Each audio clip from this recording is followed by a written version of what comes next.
I'll just briefly go through a little bit about John first for those who are new. John is the author of Serpent in the Sky, Key to Ancient Egypt, The Case for Astrology, and he won an Emmy Award in 1993 for The Mystery of the Sphinx, which was hosted by Charles and Heston. As you know, John Anthony West takes regular trips to Egypt several times a year, researching and exploring lost tunnels, all the sort of stuff that I want to do, in other words. I'm very jealous. Please give him a hand. Well, we'll trade, Duncan. I've always wanted to be the editor of an outrageous magazine. Also, actually, I might add, Duncan said I take trips over there researching, but in fact, I also do intensive study tours. In other words, I take people along. That's what pays the mortgage, actually, on very grueling but very informative trips to Egypt. There are some brochures out there. Anybody interested in more information? I'll give you website addresses and emails and things of that sort. Now, from show of hands, about 2/3 of you were at the conference. For the other third, I'll just backtrack a little bit and just explain what we were talking about at the conference. And this was mainly devoted, almost exclusively devoted, to the scientific search for the lost civilization, as it were, based on the geology of the Sphinx, the water weathering of the Sphinx. And to make a very long story short, I'll encapsulate, and that is that the Great Sphinx was weathered in a rather peculiar way. It's tremendously deeply weathered. I'll have shots of it later on in this presentation. But the subject of this whole evening will be what's called the Symbolist school of Egyptology, developed by a remarkable French mathematician, philosopher, Orientalist, and actually practicing alchemist with the unpronounceable name of R.A. Schwaller-de-Lubitsch, who over the course of 17 years, from 1937 to 54, developed this radical reinterpretation of the Egyptian civilization in its entirety. In one of his ancillary books, the main body of work of Schwaller's masterpiece, as it were, the culmination of his 17 years of work, is a book called Le Temple de l'Homme, the Temple of Man. And my book, Serpent in the Sky, is an in-depth introduction to this book. When I wrote Serpent, Schwaller hadn't been translated out of the French, and in the French or any other language, it is fairly impenetrable stuff. It is not bedtime reading. You don't read Schwaller, you take a year off from whatever you're doing and plow through paragraph by paragraph and page by page. And for those who are sufficiently bitten by the Egypt bug, that book has now been translated finally into English in an absolutely brilliant translation and a gorgeous production job. It's not cheap. It's $195 American, which is about $7,514 Australian, I believe. And or at least that's what it was yesterday. Now it's probably another $100 more. You can get it actually at 30 off through Amazon or Barnes & Noble. I'm assuming that you have Amazon here. So anybody sufficiently interested want to look into that, because that's the nuts and bolts of the entire symbolist theory. Anyway, Schwaller, in one of his ancillary books, came up with the observation that the Great Sphinx had been weathered by water and not by wind and sand. And when I read that, I realized that this could be, and Schwaller didn't himself recognize the importance of that observation. He died about a year later anyway and was not in a position to follow up on it. But I realized reading that whereas the rest of the argument that Schwaller had constructed, a textual argument based upon the writers of classical Greek and Latin antiquity, who all believed, along with the Greeks themselves and along with the Egyptians, that their civilization extended many, many thousands of years further back into the past than dynastic Egypt, which begins somewhere around 3200 BC. I realized that geological key, the water weathering of the Sphinx, held the scientific key to the validation of that notion, which, as I say, the Egyptians themselves believed and even had There were two texts, one a chronological tablet, another a chronological papyrus, in which the Egyptians talk about long reigns when first they're ruled by the gods themselves, and then the Necheru, and then by a series of kind of demiurge or semi-divine kings called the companions or followers of Horus. But none of that can you, I mean, a textual argument simply isn't going to hold up in the court of science, but the water weathering, if it could be substantiated, would. So this began, on my part, a long 15-year quest to validate that geological inquiry, culminating, or picking up steam, I should say. I developed this theory fairly exhaustively in the culminating chapter of Serpent in the Sky, but there it sat with nobody paying any attention to it other than occasional insults. And I'm, of course, not a geologist, so I couldn't really defend myself other than to say that it can't be wind and sand. And finally, in 1989, I found my colleague and friend, Robert Schoch, geology professor, stratigrapher, paleontologist, exactly the kinds of credentials that you needed to really look into this. And he came over to Egypt with me, corroborated the water weathering hypothesis. This was then presented at the Super Bowl of Geology, the Geological Society of America's convention in '91, which led to the big NBC special, which led to furious controversy over the last 7 years, and now is picking up steam again as we've acquired support from a couple of independent geologists who we never even met. They didn't even contact us. They just got interested in this, went over to Egypt, and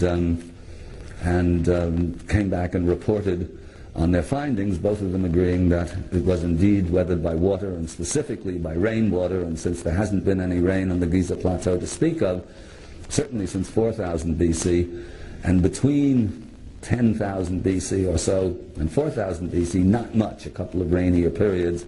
Even those of us who are agreed that the Sphinx is older and that it's rain-weathered disagree amongst ourselves or between ourselves as to the actual dating. One of the new geologists who've shown themselves, come out in support of it, one of them is desperately trying to preserve a dynastic date and thinks that it's done in the second dynasty, that is to say just a few hundred years older than it is now. This actually won't account for that kind of dramatic weathering. Schoch takes the most conservative position allowed by the data, which is fair enough. He's a geologist, but and a scientist. He's got tenure after his name, so I mean he's got letters after his name, so he has to be cautious. But even he privately agrees that it could well be a lot older. Graham Hancock and Robert Beauval, on the basis of a supposed Leo correlation between the Sphinx and the constellation of Leo, that is to say, in the age of Leo, the precessional age of Leo. The last age of Leo was around 10,500 BC. They take a 10,500 date. I think actually that I agree that it's hard to ignore a Leo correspondence between the Sphinx and the constellation, but for a variety of reasons that I won't go into here, I went into the other night.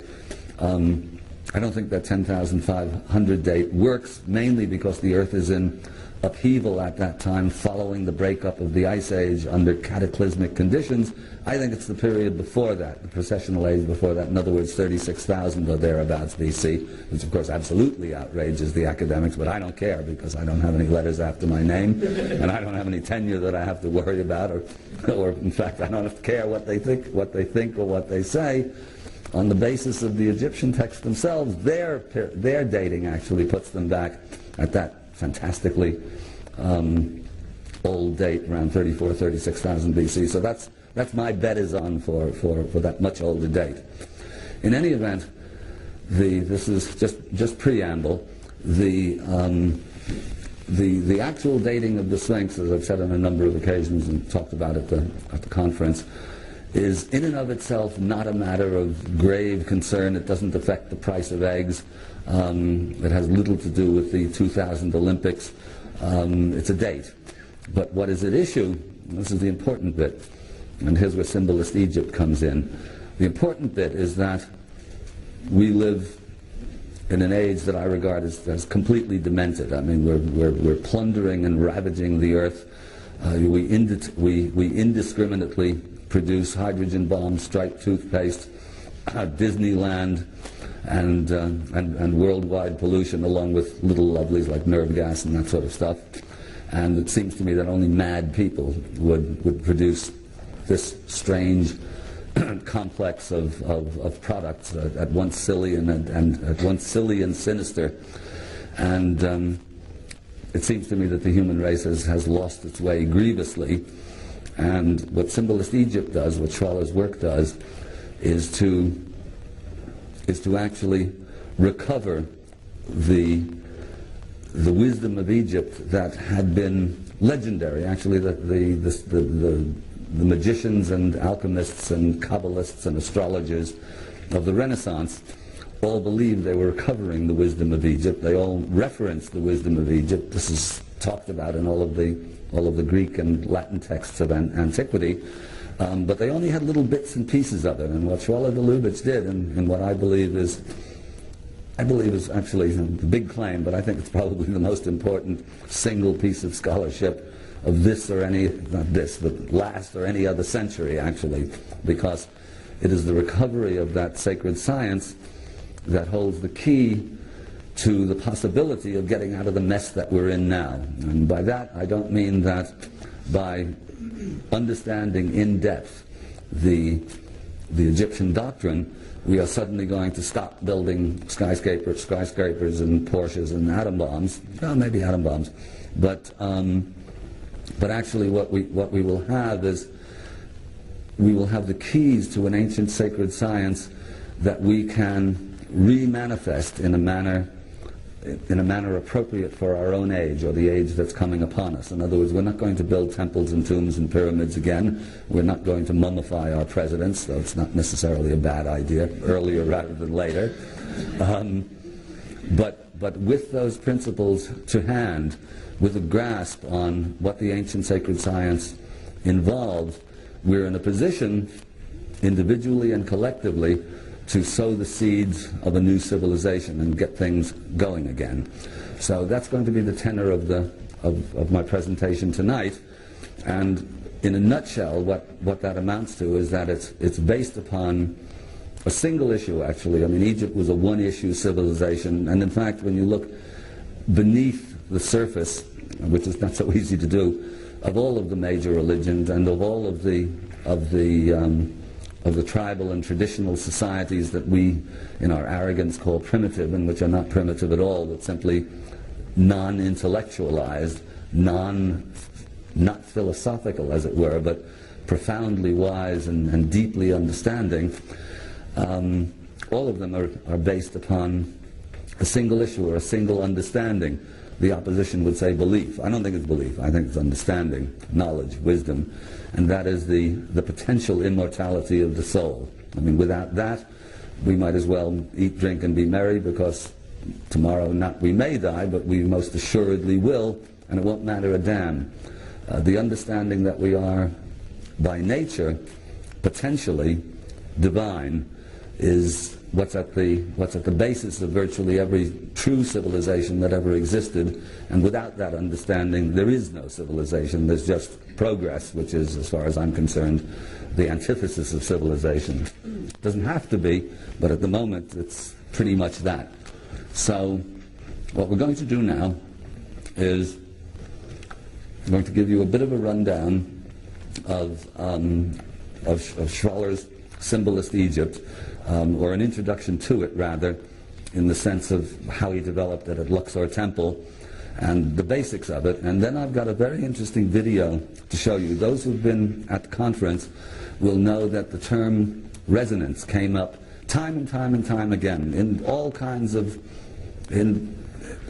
different kinds of contexts, from new medical devices to medical therapies and so on, to, I forget exactly how, practically all of the speakers, except those who were talking about conspiracies to stop us from recovering the ancient wisdom, we're talking in one way or another about resonance. So I'm going to be showing you a very interesting 20 or 25 minute video that I suspect none of you have heard about or seen, which will then lead us into an understanding of how and why sacred science actually works, why the great religious architecture of the past moves us sometimes to tears, and most modern architecture leaves us cold. Even when it's quite functional and attractive, it still doesn't have the bang to it that, let's say, the temples of Egypt have, or the Cathedral of Chartres, or any of the other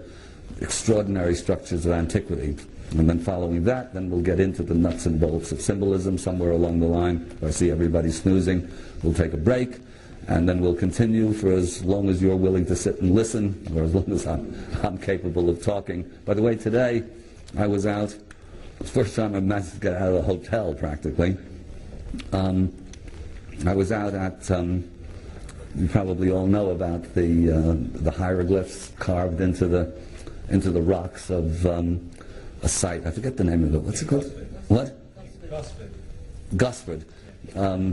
Carved into the rocks there at Gosford, and which is apparently a very heated controversy about that. Nexus published an article some years ago, and I don't really have the hieroglyphs fluently, and I gave them to a friend of mine who had them a bit more fluent than myself, but was not actually an expert, and he found all sorts of strange discrepancies on the basis of the photograph. But still, it was not a definitive opinion, but there was no way for me to chase it up any further. But subsequently, over the last couple of years, I've become quite friendly with a very rare character, an open-minded Egyptologist. Actually, among the world's shortest books. Do you know the whole series of world's shortest books running around a few years ago, like Who's Who in Puerto Rico, a biographical dictionary of Italian war heroes, Welsh gourmet cooking. There was a whole lot of world's shortest books. Well, New Ideas in Egyptology may be the shortest of all.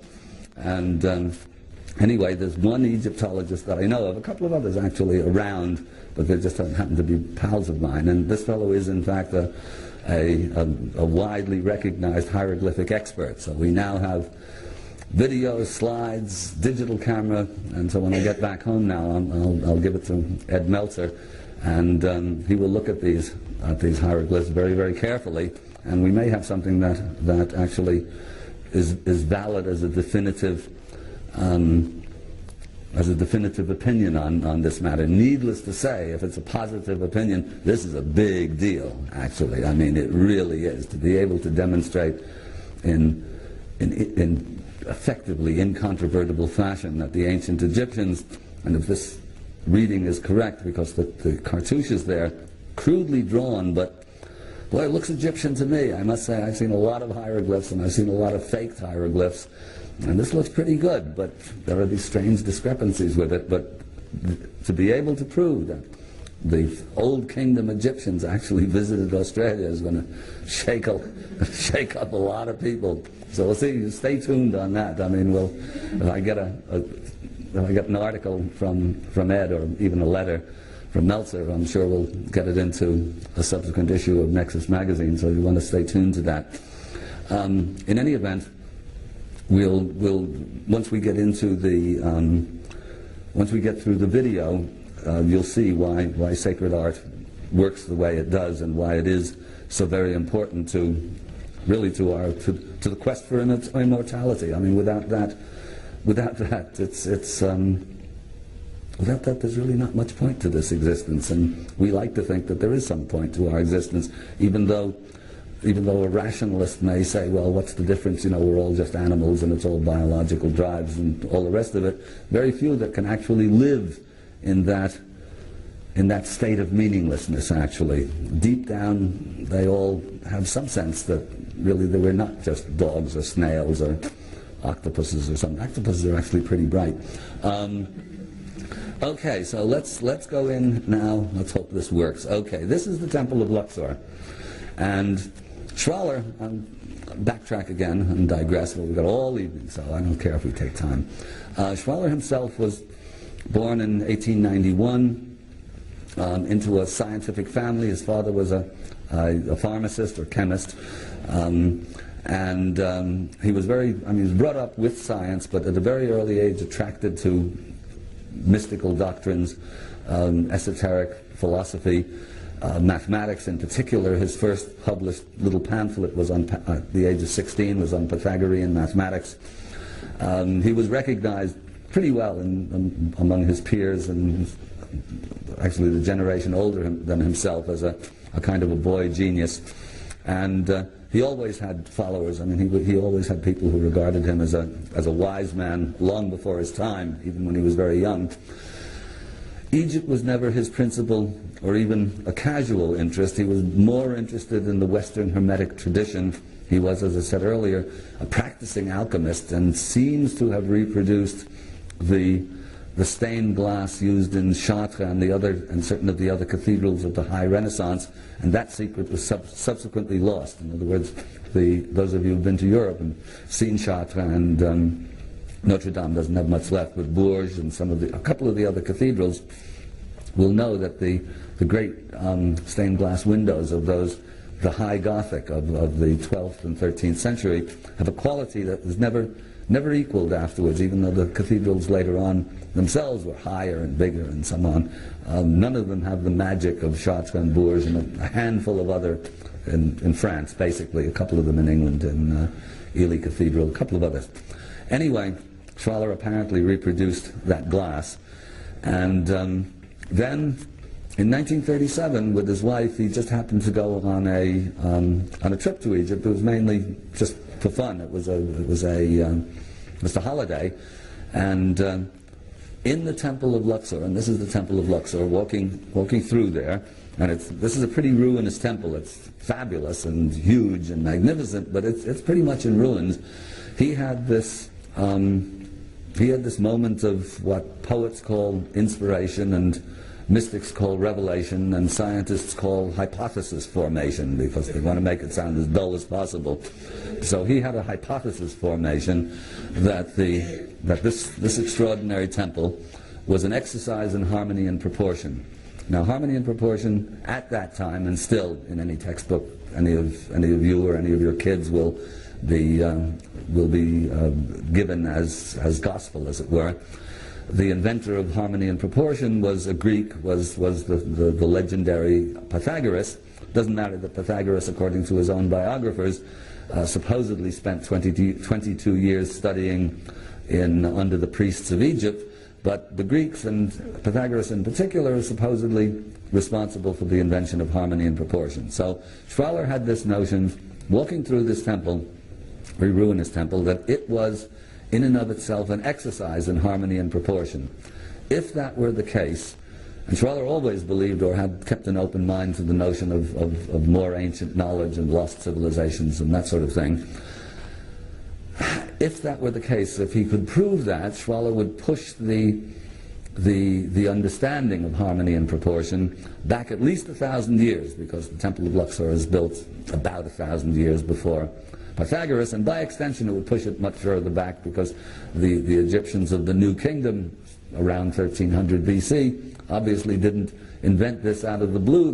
Virtually every building in Egypt, including pyramids of the Old Kingdom and the temple complexes of the Old Kingdom, are similar, as it were. I mean, they have the similar feel about them, let's say, that Luxor has. So a demonstration that harmony and proportion were known to the Egyptians would be a major scholastic revolution, as it were. So now here's a picture of Luxor Temple from the air, and you see how this strange goes straight along here and then has this strange skewed axis, and actually it's even stranger than that. You don't see it here, but even these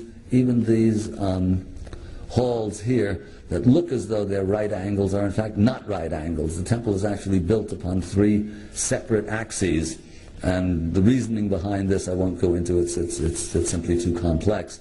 But as you see, walking through something like this, you wouldn't get the sense that it's harmony and proportion necessarily.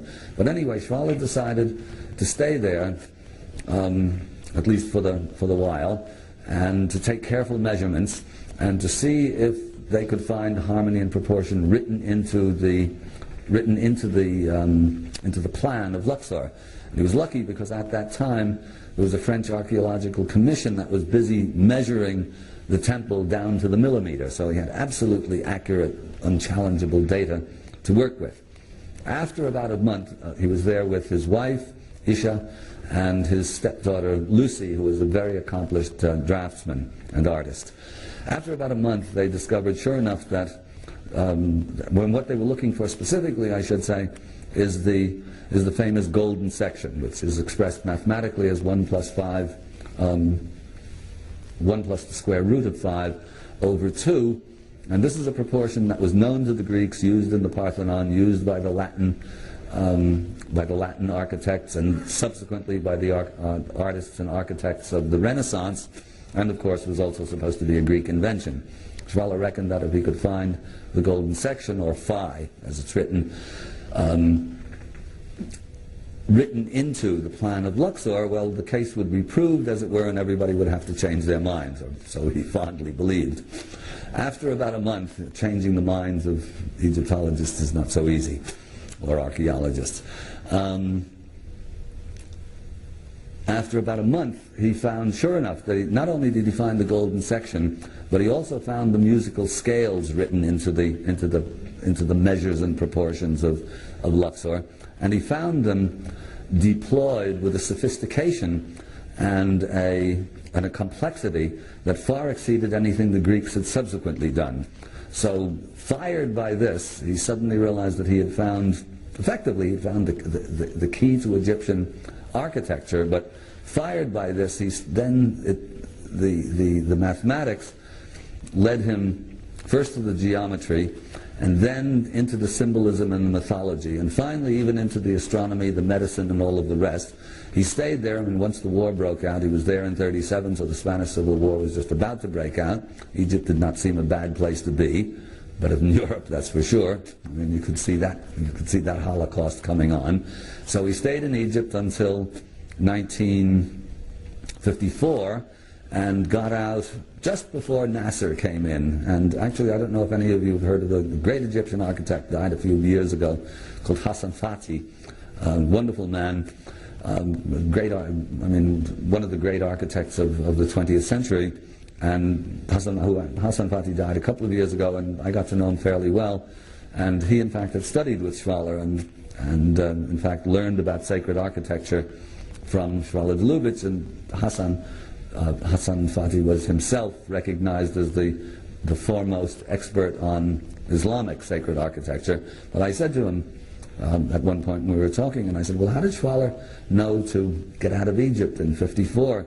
And he just sort of put his hands up and he said, that man knew everything. An interesting line from a very eminent man himself.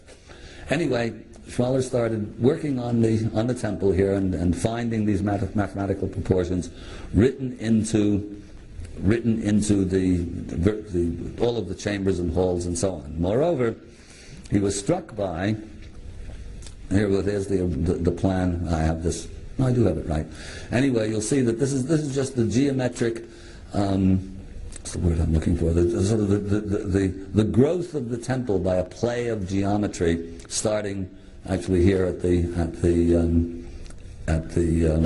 this Holy of Holies, the central sanctuary, which serves as the seed or germ from which all Egyptian temples grew. But then he was struck by particularly from an aerial view, he got the notion that the temple itself was built to the proportions of the human body. And he found, when he had Lucy Lamy prepare a human skeleton, and let's say not exactly an ideal, but an average human skeleton, male skeleton specifically. This was a female skeleton of slightly different proportions. Both are cut by the golden section, one at the genital area, the other at the navel. And Schwaller found that when a skeleton was prepared separately, according to the best biometric methods known at the time, and superimposed upon the temple, sure enough, all of the main temples, halls, colonnades, and so on of the temple cut the human body at a major articulation, there at the knees, there at the pelvis, there at the thorax, and so on, up into the head, and for some reason this gets the Egyptologists angrier than anything else. I don't know exactly why, but it was because of this that he called it the Temple of Man. It's not that the temple actually is meant as from this. It was this that led Schwaller. I mean, this what drove him on to develop the whole symbolist theory. It's not that the temple actually is meant to look like a man, as it were. It's proportions of a man, but of the divine man, as it were, of the realized man, the man who has transformed himself from from material to spirit, who is symbolized in Egypt by the Pharaoh himself, who is not an egotistic tyrant bent on hoodwinking the people, but rather as the Pope is supposed to be, the incarnation, as it were, of God on earth.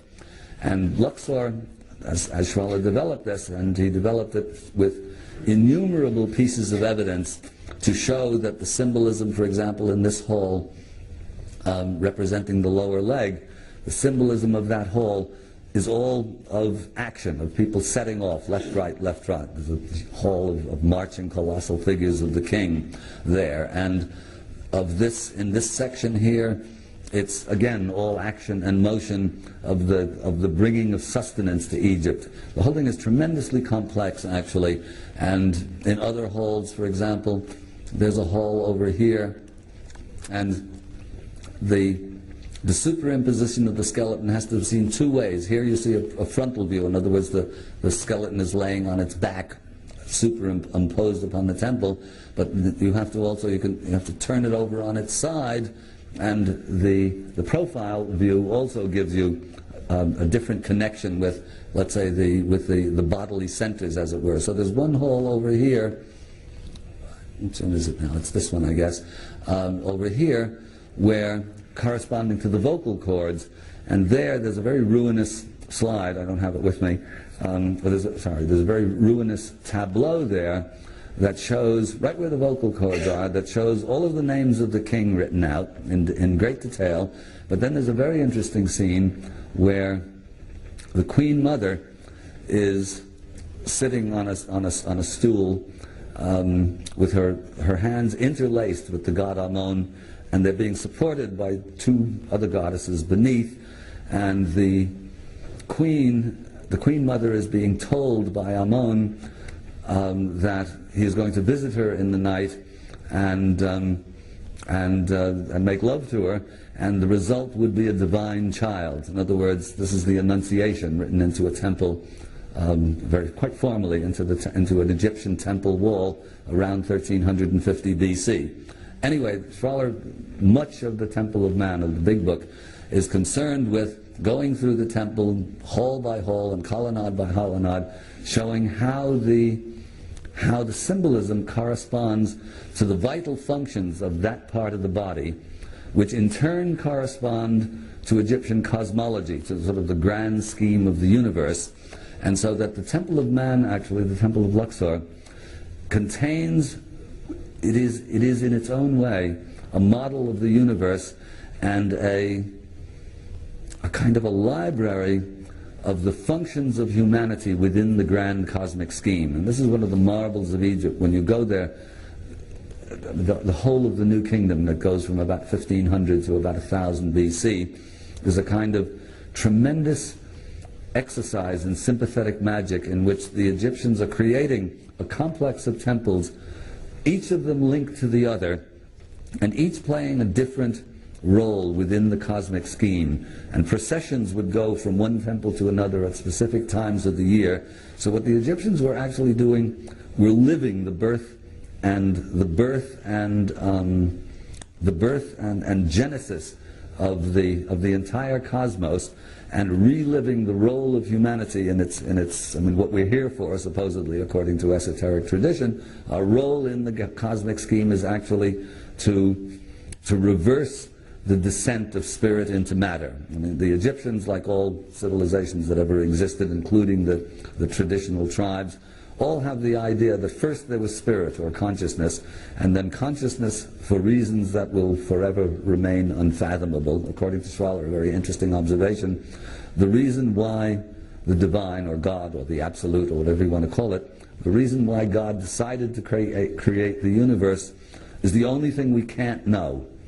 It's by definition outside our comprehension. And when you look at the various cosmologies and the various mythologies, the reason why God or the gods, or however it's expressed, decided to create the universe is always expressed in some sort of poetic metaphor. It's always, well, he got bored being there all by himself, or he wanted company, or he wanted to see the drama play out. All kinds of different fanciful and poetic images are used for the reason why we're all here, but all agree on one thing, more or less, and that is that our role specifically as human beings is to reverse the flow of spirit into matter, and in other words become spirit ourselves, and in other words return back to the gods what they gave us in the first place in terms of creation. So this whole sequence of temples, or complex of temples in Luxor, is an exercise, a living exercise in the performance of that obligation or responsibility or privilege, depending upon how you look at it. So, let's see where we're going now. Okay, now we're going, and most of this, all of this, Egypt expressed itself in architecture, mainly architecture and in art. And this is not, we tend to speak of high civilizations from our point of view of technological progress in one way, shape, or form. In other words, art and architecture is a high civilization, but this actually is kind of our prejudice. Doesn't have to be. In other words, a civilization could express itself solely in song and dance and leave not a trace upon the earth and be no less sophisticated for that. I mean, I think probably enough of you are, you'll know more about your own Australian Aborigines than I do, but they seem to have been a civilization that for tens of thousands or maybe even hundreds of thousands of years exactly expressed themselves in song and dance and a few, little rock drawings and so on, but not much to look at, but nevertheless doesn't mean that they're not as civilized as anybody else. In any event, the Egyptians expressed themselves in architecture, and we now get up to why and how sacred architecture works. This is where I'll be showing you a video. I think you wanted a little bit of a warning here, Duncan? Okay, have you set it up?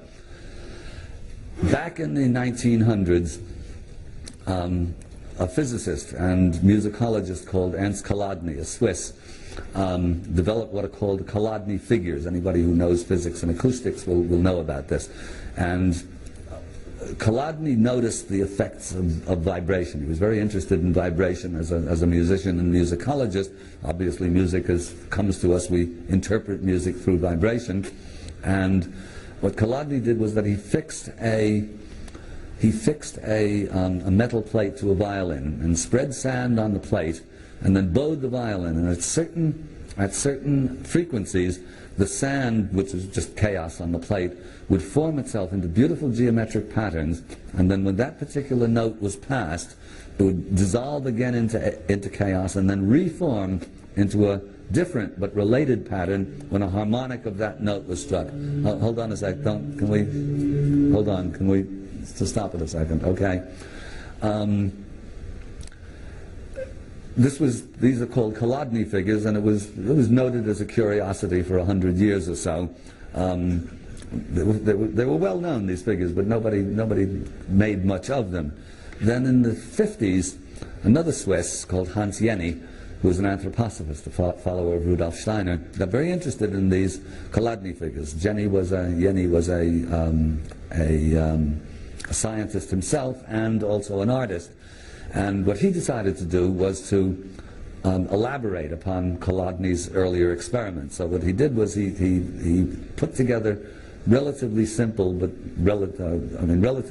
technological devices that would allow him to control exactly the rates of vibration of sound. I mean, obviously Jenny was using sound. Control the sound, and also built little devices that would allow him to vibrate different kinds of materials, not just sand, but different kinds of powder, liquids, iron filings, and so on. And as he doing that, this is what you're about to see, and he called this science cymatics, the science of wave forms.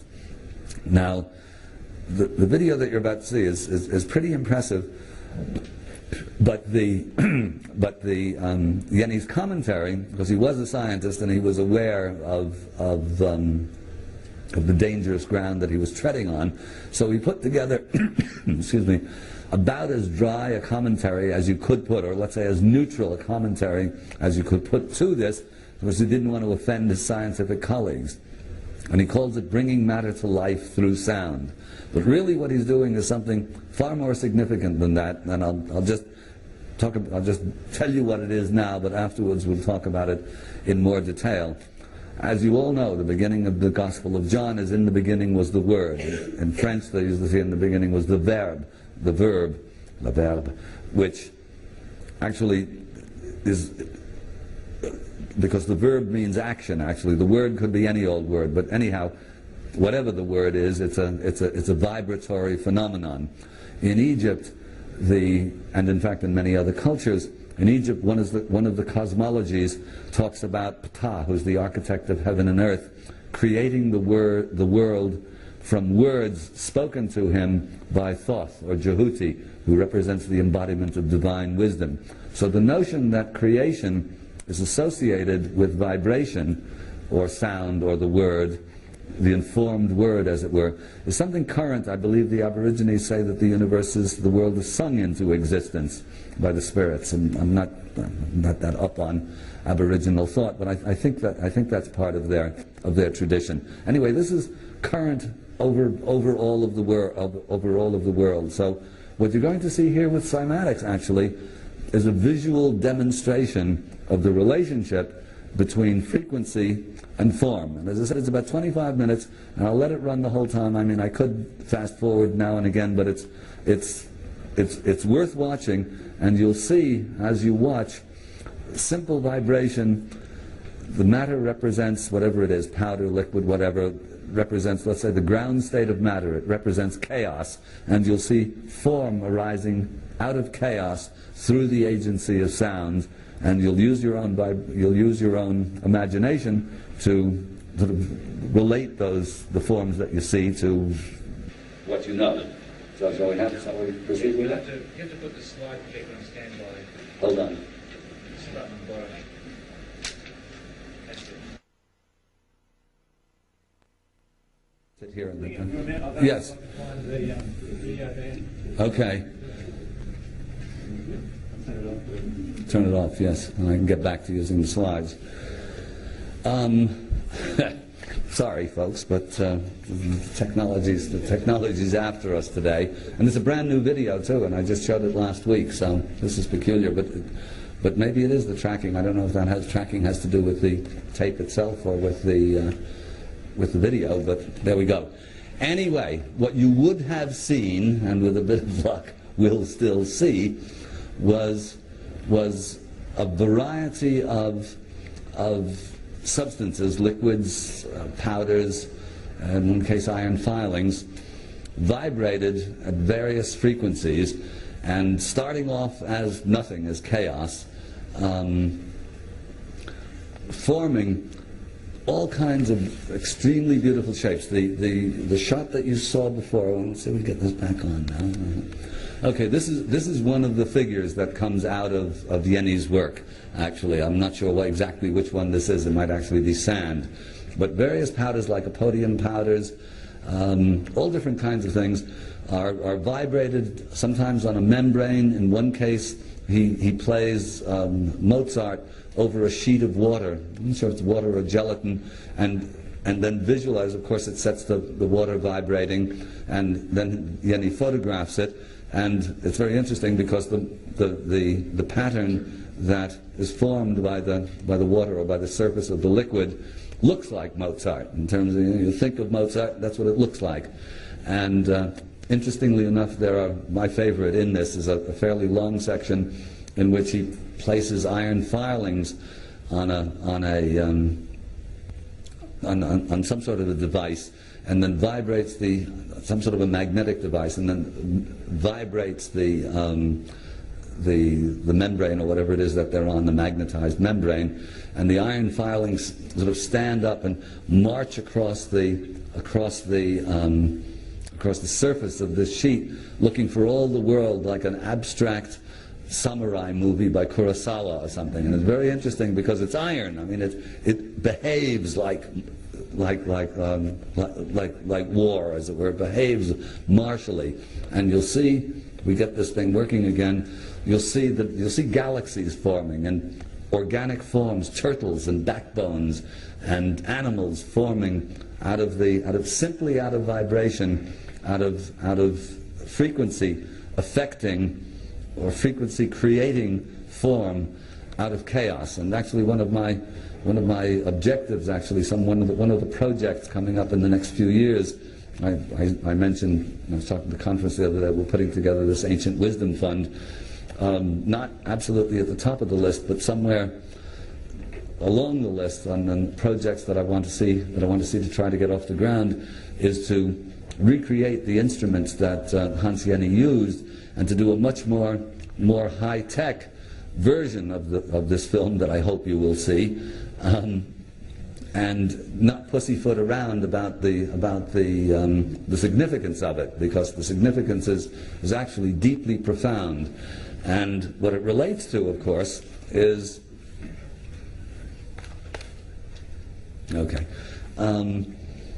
what it explains, actually, when you see it, and I mean without talking about it, but what's at the basis of it is the relationship, as I said, the relationship between form and function via frequency. But it also explains how and why sacred art works, or in fact how any kind of art works. And we tend not to think about this. I mean, we know obviously music is the easiest and most common example. We know that music is nothing but frequency, or frequency, volume, tone, color, etc. But it's vibration, and a certain sequence of vibrations is played, and if it's the right sequence of vibrations, we're moved to tears, we experience contact with divinity. If it's another kind of frequency, we're Deutschland über alles, we're all ready to go out there and go to war. Another kind of frequency, if it's the right kind of rock music, or the wrong kind, depending upon your point of view. Everybody gets all bent out of shape and excited. But music obviously affects us emotionally. But what's happening, why is it affecting us emotionally? Because we're constructed in such a way that certain resonances correspond to our various emotional faculties, and the music, the sequence of vibration, the volume, etc., everything that goes into the harmonics, everything that goes into making up music, produces this profound emotional effect. But we tend not to think of architecture in the same way. But it was Goethe, actually, who once remarked that, who was really into this sort of thing. Goethe remarked that that architecture was actually frozen music. And normally this is taken as a lovely poetic metaphor, but it isn't really a metaphor at all. It's quite literally true, because architecture is as much in motion, as it were, as is music. It's just that the motion is visual rather than auditory, and we tend not to think. I mean, obviously we know that light comes through our eyes and sound waves, so we know that that's a vibratory phenomenon. We just tend not to think of architecture as vibratory, as it were, or frequency, because it sort of sits there not doing anything. But of course this is exactly why architecture works. Sacred architecture works because of its various visual harmonics, its visual proportions, its visual volume even. This is why a big building, the same proportions in a small building, or the same harmonies, will not produce the same kind of effect as a bigger building. And I mean, some buildings are meant to be big, and others, in fact, are meant to be small. The effect that they produce is contingent upon their relationship to our size, as it were. So with architecture, and we tend not to think of it this way, but suddenly you realize, and you know when you go into, here in Australia, like in America, there's not much sacred architecture. This knowledge filtered down through the ages, but it was pretty much lost by the end of the Renaissance, or anyway, if not lost, not utilized by most of the architects of particularly the 18th and 19th centuries. In fact, turn of the century, in the middle of this century, there were many architects who were actually hostile to the whole notion of harmonic architecture. I mean, there's a lot of that kind of stuff, particularly in England, where they seem to go out of their way to consciously devise buildings as ugly as possible so that you didn't have to worry about accessing the gods. You could think about Mammon all day long and go about your business, making things easier for the high priests of the Church of Progress. But in the old days, of course, the sacred architecture was the principal architectural expression, and nowhere more so than in Egypt.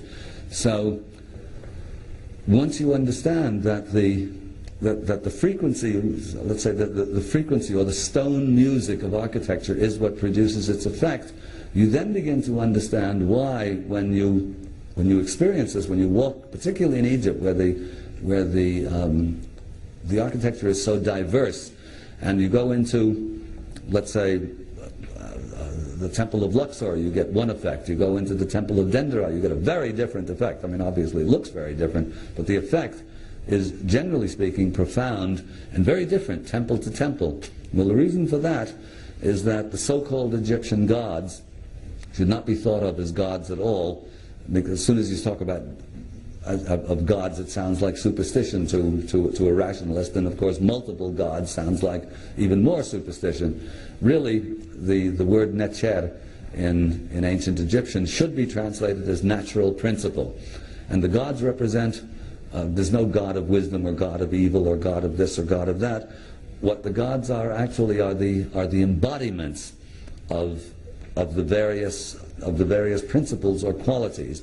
And we tend not to think of, in fact, we tend not to think in terms of principles. Modern science teaches us not to think in terms of principles, because there are no principles. Everything, as we all know, is an accident. The universe just kind of evolved itself out of a lot of gas, and the scientists, I think, who evolved themselves out of a lot of gas.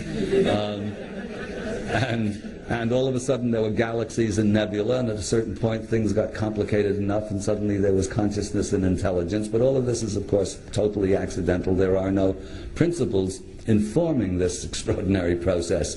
The ancients saw it, of course, absolutely opposite. Consciousness was the preeminent quality or universal quality before there was creation, and in order for creation to proceed or to flow in orderly fashion, it had to do so according to certain principles. So, for example, in the organic sphere, you might say that the principles are fertilization, gestation, birth, growth, maturity, old age, or senescence, death, renewal, and then at the higher spiritual level, what's rather called the return to the source, what in Christianity is called salvation, what Graham Hancock calls the science of immortality. These are the organic principles, and this is what every living thing follows those principles. So in Egypt, each of those principles was assigned to, I mean, one of the neters or neteru represent each of those principles. And the interplay of those principles produces the living world that we experience. And so each of those principles also are associated with certain numbers or sets of numbers. And those numbers give rise to an intricate play of geometry and harmony and proportion. So if you know the science, as it were, if you know the sacred science, and you know the number sets that relate legitimately to each of those principles, and you know what you're doing and employ them in a temple, what you're doing actually in an Egyptian temple or any piece of sacred art, but the Egyptian method of expression is probably the most sophisticated and most complex that we know of. When you walk into an Egyptian temple, what's happening actually, and you get this hit from it, which is sometimes so profound. I mean, people often break down in tears. Particularly we get there early in the morning before anybody gets there, and everybody has a good walk around before we start talking. And people have, I mean, it changes people's lives. Actually, one of my favorite lines coming from a book which is, believe it or not, maybe the best travel book ever written on Egypt by Florence Nightingale, of all people, who everyone thinks of as this one-dimensional goody two-shoes carrying her lamp around bandaging up patients. She was in fact an extraordinary woman, wonderful writer, with a keen intelligence, who visited Egypt in 1849, and there was a book published of the letters that she wrote back home, published about 10 years ago. It's called Letters from Egypt. She makes this marvelous remark. I wonder how people can visit Egypt and come home and live lives as they lived them before. And in fact, what happens very often in Egypt, you get home, you don't want to live your life the way you lived it before.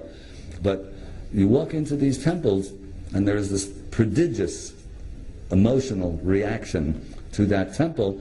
And what's happening actually is that because of its constituent geometries, harmonies, proportions, etc., you're having the principle that the temple is consecrated to evoked within you. So when you walk into a Hathor temple, you're experiencing Hathor. When you walk into an Amun temple, you're experiencing Amun. I mean, you don't know that that's what you're experiencing, but you know that that Amun temple is very different from an Isis temple, which is different again from a Ptah temple, etc., etc., etc., etc. So this is the way that the sacred architecture, sacred art and architecture, and all art and architecture work. But if you're in command of a sacred science, as the ancient Egyptians were, and so were the other civilizations of antiquity, the Indians, the Vedic India and China and Japan, everybody has this knowledge, or had it. What distinguishes Egypt is two things. I mean, one is the scale that they built on, and of course the physical nature of Egypt is such that stuff doesn't weather away very quickly. I mean, once you build a temple, it's there for a very long time. Historically, Egypt was very difficult to overrun, so it wasn't plundered and ravaged in wars as much as, let's say, the rest of the Near East, or China or India, much more open to conquest. So in Egypt we have the remains of this prodigious architecture, and it's there that you can experience sacred architecture as in a way that you can't anywhere else in the world. In any event, this is actually why it works, through vibration, knowledgeably expressed. And of course, the difference is actually very interesting. When Beethoven was writing his late quartets, which are probably his best music, he recorded somewhere in a letter to a friend or a journal, he said, music is a higher revelation than philosophy. And so it is, actually, particularly the philosophy that was around in Beethoven's time. But what Beethoven was doing, actually, was accessing the sacred science. And in fact, all of the great artists of the Western world, there is almost no such thing as a great artist who is not at the same time religious. In the deep sense of the word, doesn't necessarily mean he's a card-carrying Catholic or Jew or Protestant, but it means that he understands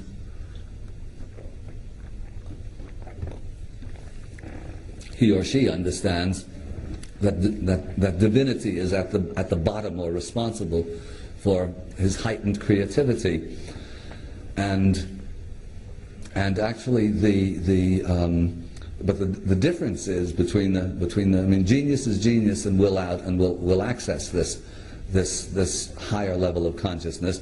The difference is that in the old days, when there was a sacred science in place and transmitted from generation to generation, the laws could be transmitted. In other words, Beethoven didn't know exactly why he was accessing this, so he couldn't pass his knowledge on, let's say, to a pupil or a child if he had one. He didn't. But the ancients could pass the sacred science on down. This doesn't mean, that doesn't mean that you can do without genius. If you don't have the genius, all you can do is copy what your forebears did before you.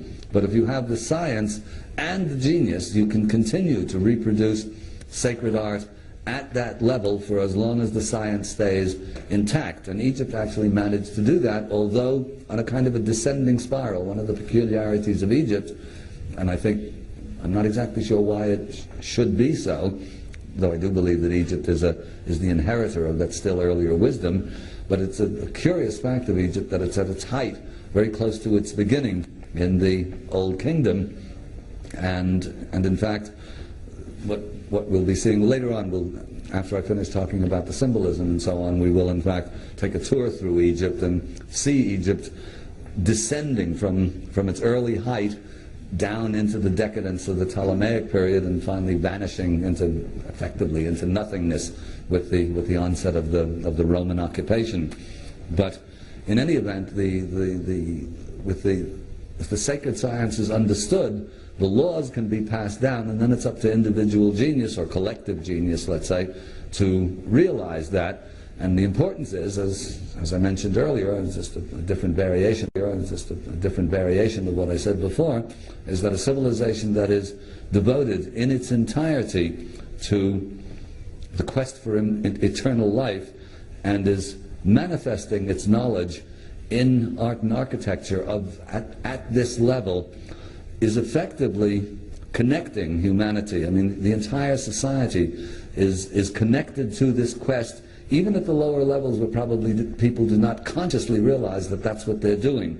But if you're busy building a temple to the gods, even at the level of whoever's quarrying the blocks and whoever's putting the blocks, whoever's chopping, knocking, smoothing them off, this is a different feeling than building a football stadium or a strip mall or something of the sort. It's an entirely different thing, and it's very interesting when in Egypt, because you get this sense as you go from one fabulous temple to another over the course of a couple of weeks, you get the sense of what a civilized society is actually like.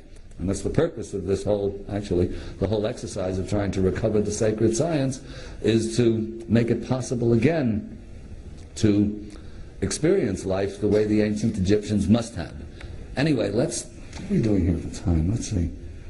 What do you think we're going to do with happening with that video? What I suggest is that we try and fix the video in the break and determine what the fault is. So talk or show slides up until a break of your choice, and we'll take a 15-minute break, and we'll try and fix the video in that. Well, because this is sort of a long sequence now. Okay, well, let's do that then, because rather than break this in the middle, and if we can get that video fixed, I'd love to show it, because it really is an impressive piece of video.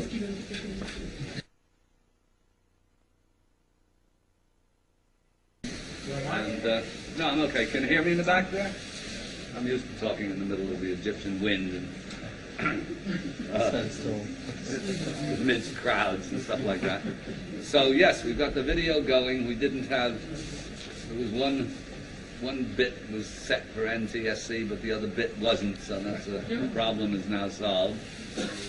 Without going into let's say the spiritual and metaphysical significance of it, it's nevertheless a dramatic demonstration, and you use your imagination.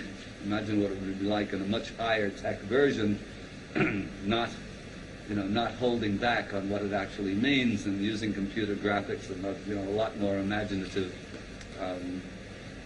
production values, as it were.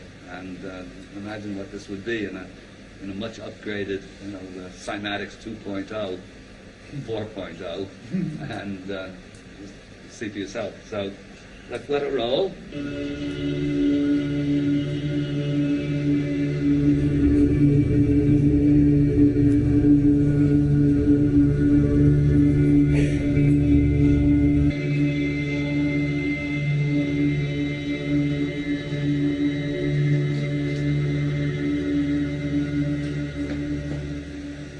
The film we are about to see has no characters, it has no people. It is a film to describe to you and explain visually the effect of cymatic frequencies on texture, structure, water, oil. If you spare a little of your imagination as you watch this film as it runs, you will see many things that answer many questions. You will see living forms, living amoeba, almost animal-like creatures. You will see continents being formed, the earth itself coming into existence, explosions, eruptions, atomic explosions, and bombs. You can see all this and watch it before your eyes. But everything owes its existence solely and completely to sound. Sound is the factor which holds it together. Sound is the basis of form and shape. In the beginning was the Word, and the Word was God. We are told that this is how the worlds began and how creation took shape. If we put that into the modern idiom and say that into the great voids of space came a sound and matter took shape. Please watch carefully.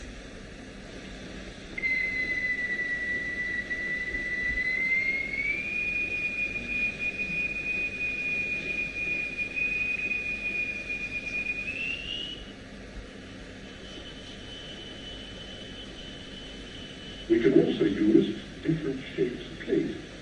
Here we have a triangular plate with a crystal attached to its underside and produce a sonorous fit. We change to a higher note and see a rather more complicated figure.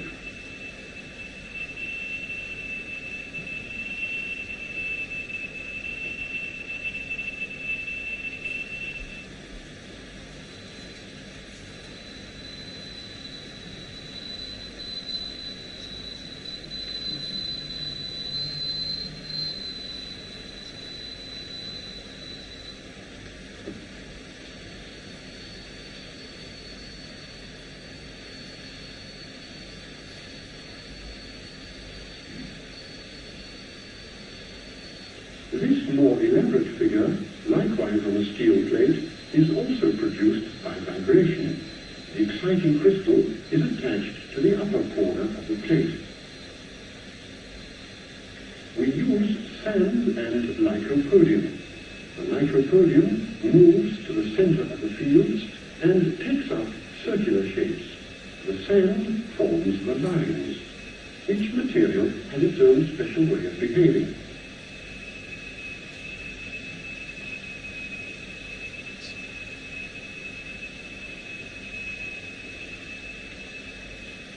Lycopodium alone, a sonorous figure, transition to a mobile flowing phase,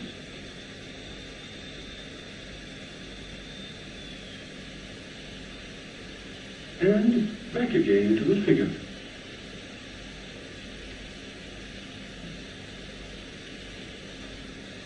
The sonorous figures represent stationary waves. But now we can also observe moving waves. Here, the sand is flowing in a current.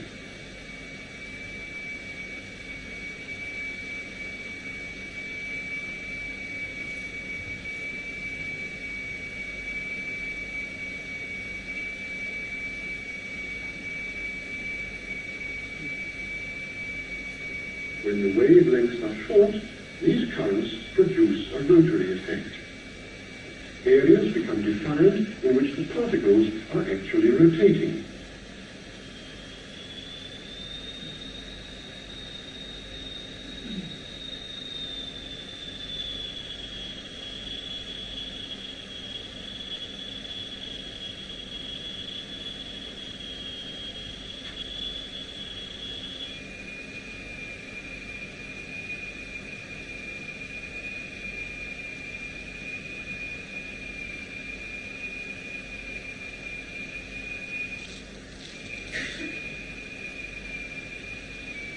Now we produce two notes with frequencies which are so related as to cause a beat. The note seems to throb, and by using the method we have chosen, this phenomenon of beat or interference can be rendered visible. The figure sways to and fro, the figure pulsates.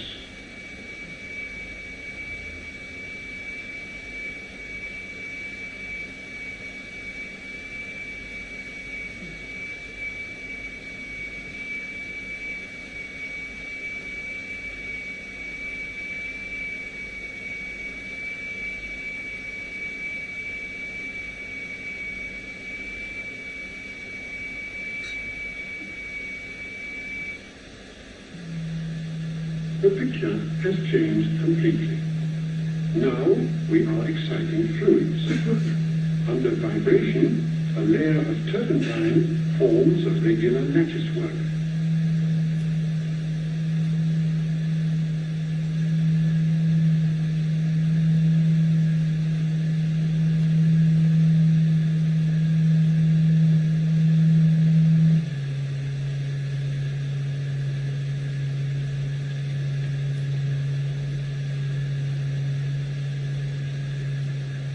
In vibrating glycerin, we see continuous waves which form the queerest figures. And yet, the extraordinary things we see here are simply and solely the effect of vibration.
Here is a sonorous figure shown in a fluid. There are some wave fields where there was nothing before. Where there was previously sand, now there is nothing to be seen. The dynamic phase has become the static phase. Wave fields which make the vibratory process in the plate indirectly visible.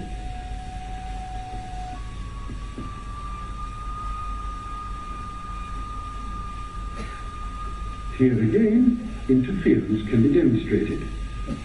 All these wave fields pulsate. Interference becomes visible.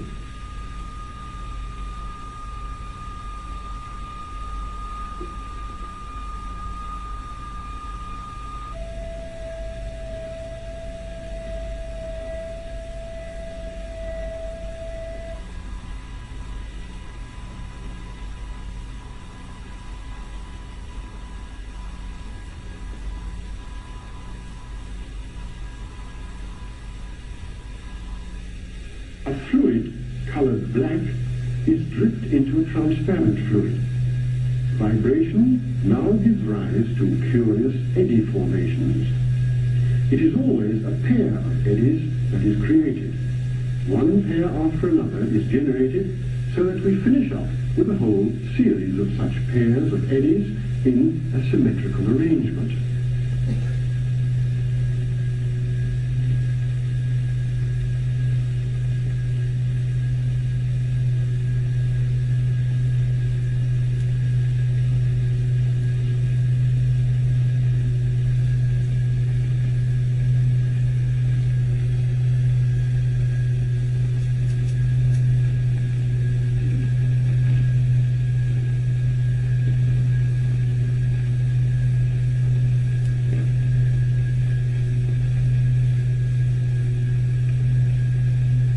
The formation of these eddies by vibration is particularly significant because it is eddies of this kind which are specifically formed in the cochlea of our ears whenever we hear sounds. That is to say, they are not ordinary eddies as defined in rheology, but vibratory eddies, with the members of each pair turning in opposite directions.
imprecise substance is always shaped into a ball by the wave trains of the vibrating membrane. The masses are jiggled round, but gradually proper spherical shapes are formed, created by nothing more than the vibratory process.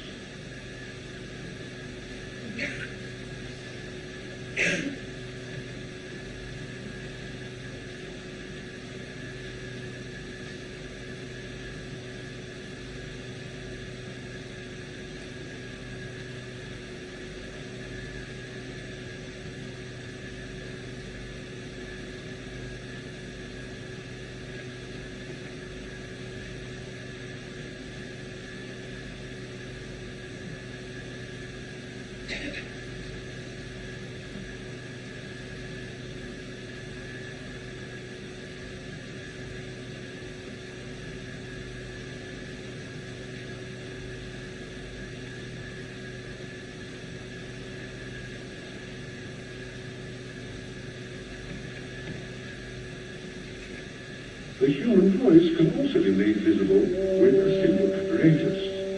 The various vowels show typical characteristics depending on the nature of their sound. We can see the spectrum, as it were, of the sounds.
Music can also be made visible. The same membrane that emits the music can also make its vibratory processes visible through the medium of the fluid. Here we have the last 89 bars of the first movement of Mozart's Jupiter Symphony. We can see Mozart while we hear him.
Lycopodium powder, the spores of the club moss, reveals a number of quite remarkable phenomena when made to vibrate. Circular shapes appear, but these are in a state of continuous upheaval. The particles are pushed outwards from the center and inwards again from the outside, and at the same time they pulsate.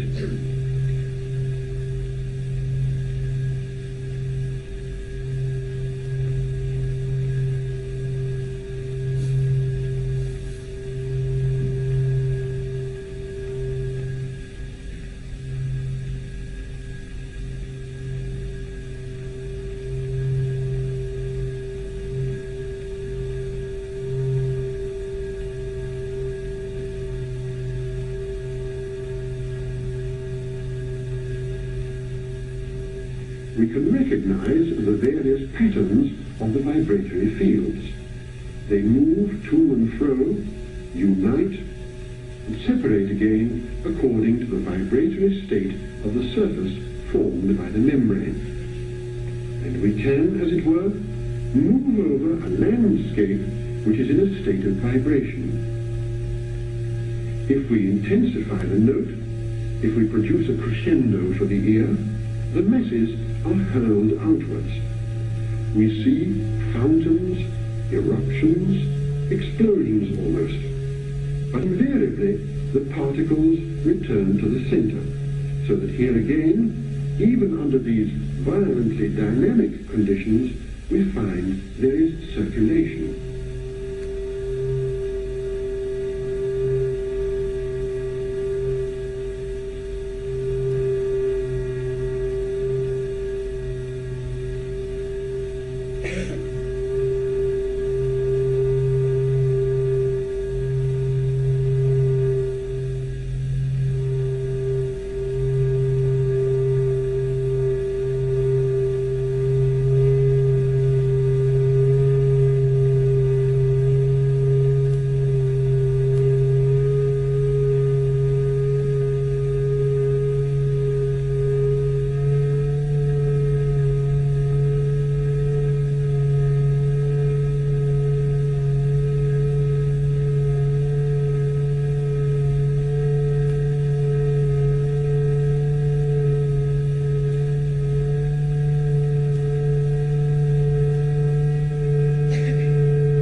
Here, a quick glance at a phenomenon with no vibration. Two liquids which spread by surface tension. No vibration is involved, but this phenomenon also progresses periodically, expressing the ubiquitous law of periodicity.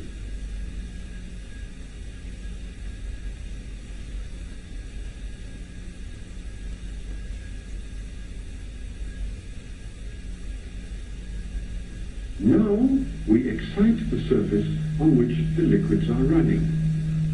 An entirely different picture is produced. It is even possible to make out a circular formation. Now there is vibration.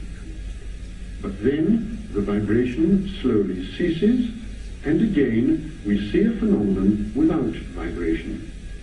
A regular pulsation of these spreading masses of fluid.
The behavior of iron filings, when subjected simultaneously to a magnetic field and emission, shows that adhesion to the surface is substantially reduced.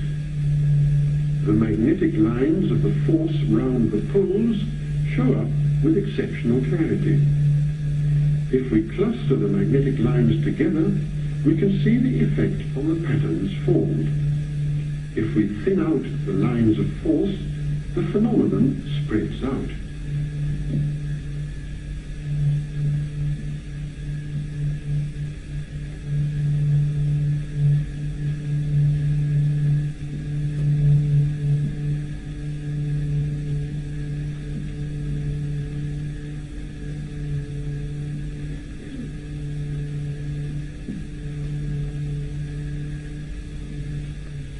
Because of the reduced adhesion, the particles of iron have certain degrees of freedom. They can move, fall into line, form figures, and almost dance, but only in obedience to the vibration imposed.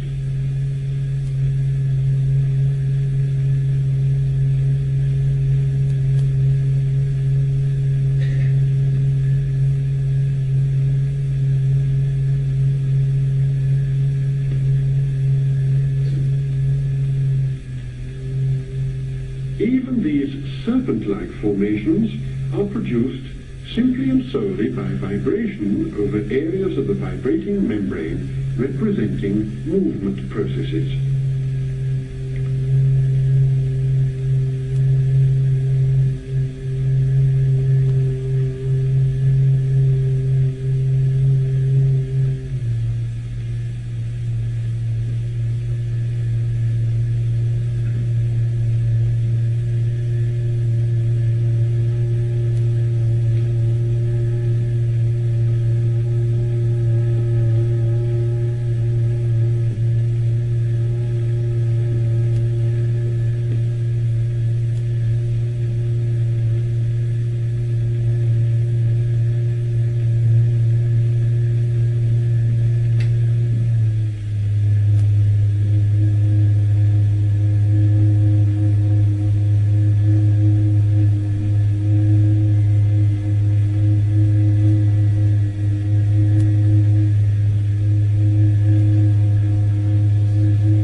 Substances and the various states of aggregation behave in characteristic ways under the effect of vibration, or we can say that their behavior is specific.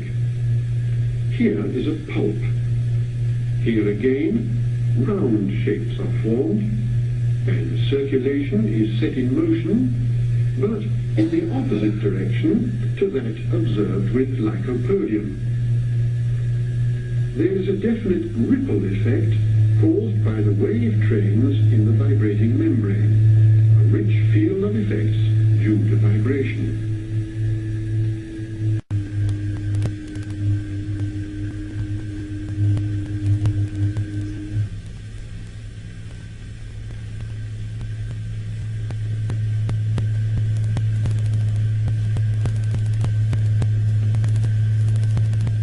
They join together, separate, and pulsate.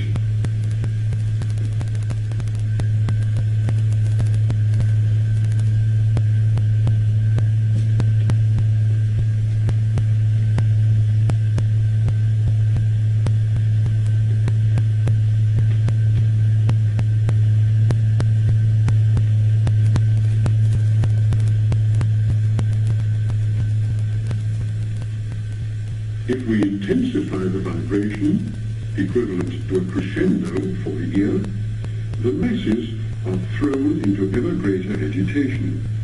They are ejected, spikes are thrust up, there are eruptions, protuberances appear, and all due to the dynamics of vibration. A whole landscape opens before us. The note we hear is strong enough to originate all this turbulence, this impressive display.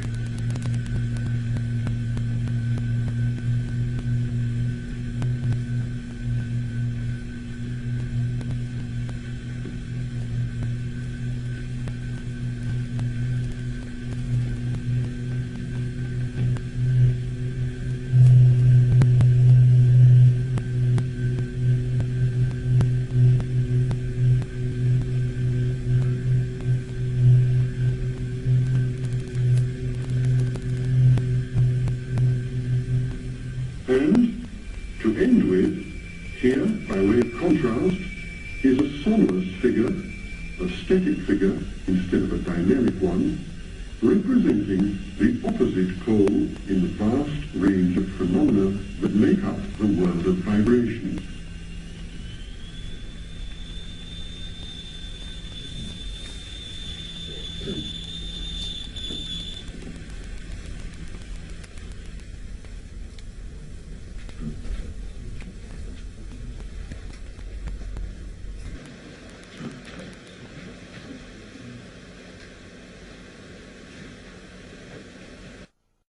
This is, when I first saw this, this was a real eye-opener. And from it you get the sense, I mean, you can see why, in fact, why music affects us the way that it does, because of course when the music vibrates, we vibrate.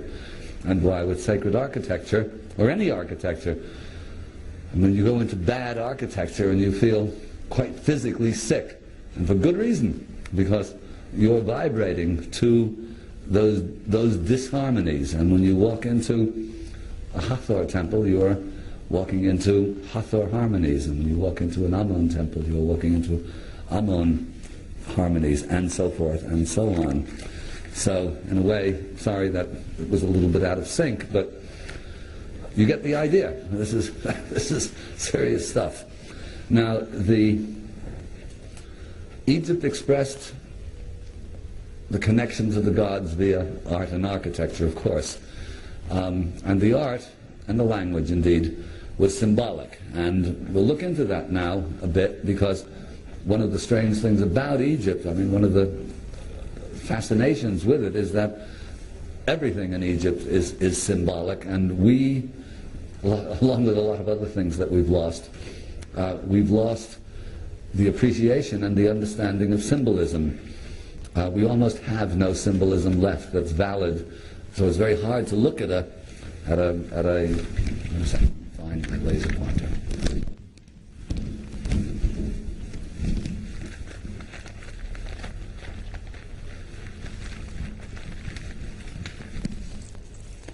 So when we look at a complex figure like this, actually, I mean, it's quite beautiful because it is in fact harmonically designed, but what the devil does it mean? The winged scarab on a boat over a large serpent with a figure of a god here, Osiris, and the deceased here making a gesture of prayer to Osiris.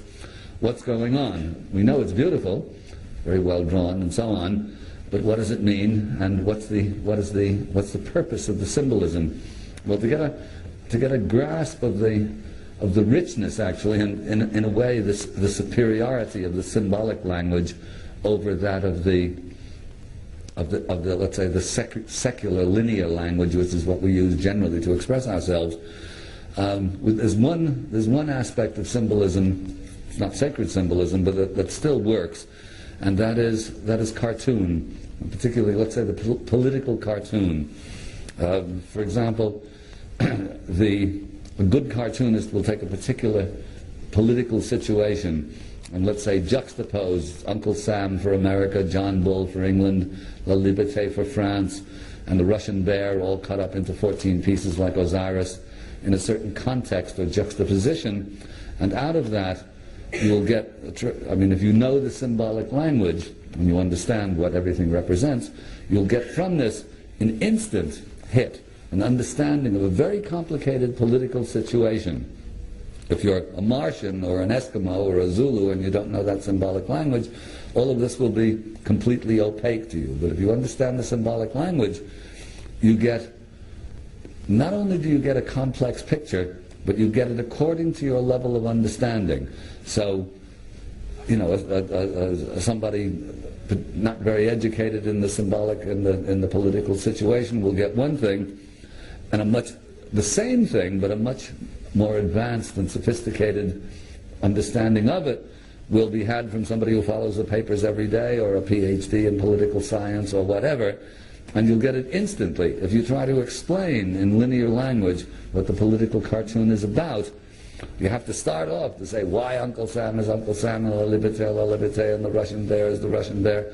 By the time you're done, and then explain the history of the situation, by the time you're done with this, which 3 months will have gone by, and whoever you're talking to will long ago forgotten what you started talking about in the beginning. You've explained it in linear fashion, okay, but the totality of the situation will have long since been lost. Well, if you, the sacred cartoon is, or the religious symbolism is like the political cartoon in that it encapsulates a tremendously complex situation, but to appreciate it you have to know the language. And of course with Egypt we don't. And I mean, even I, after all of these years and years of study, only really can get a tiny percentage of what these sacred cartoons are all about.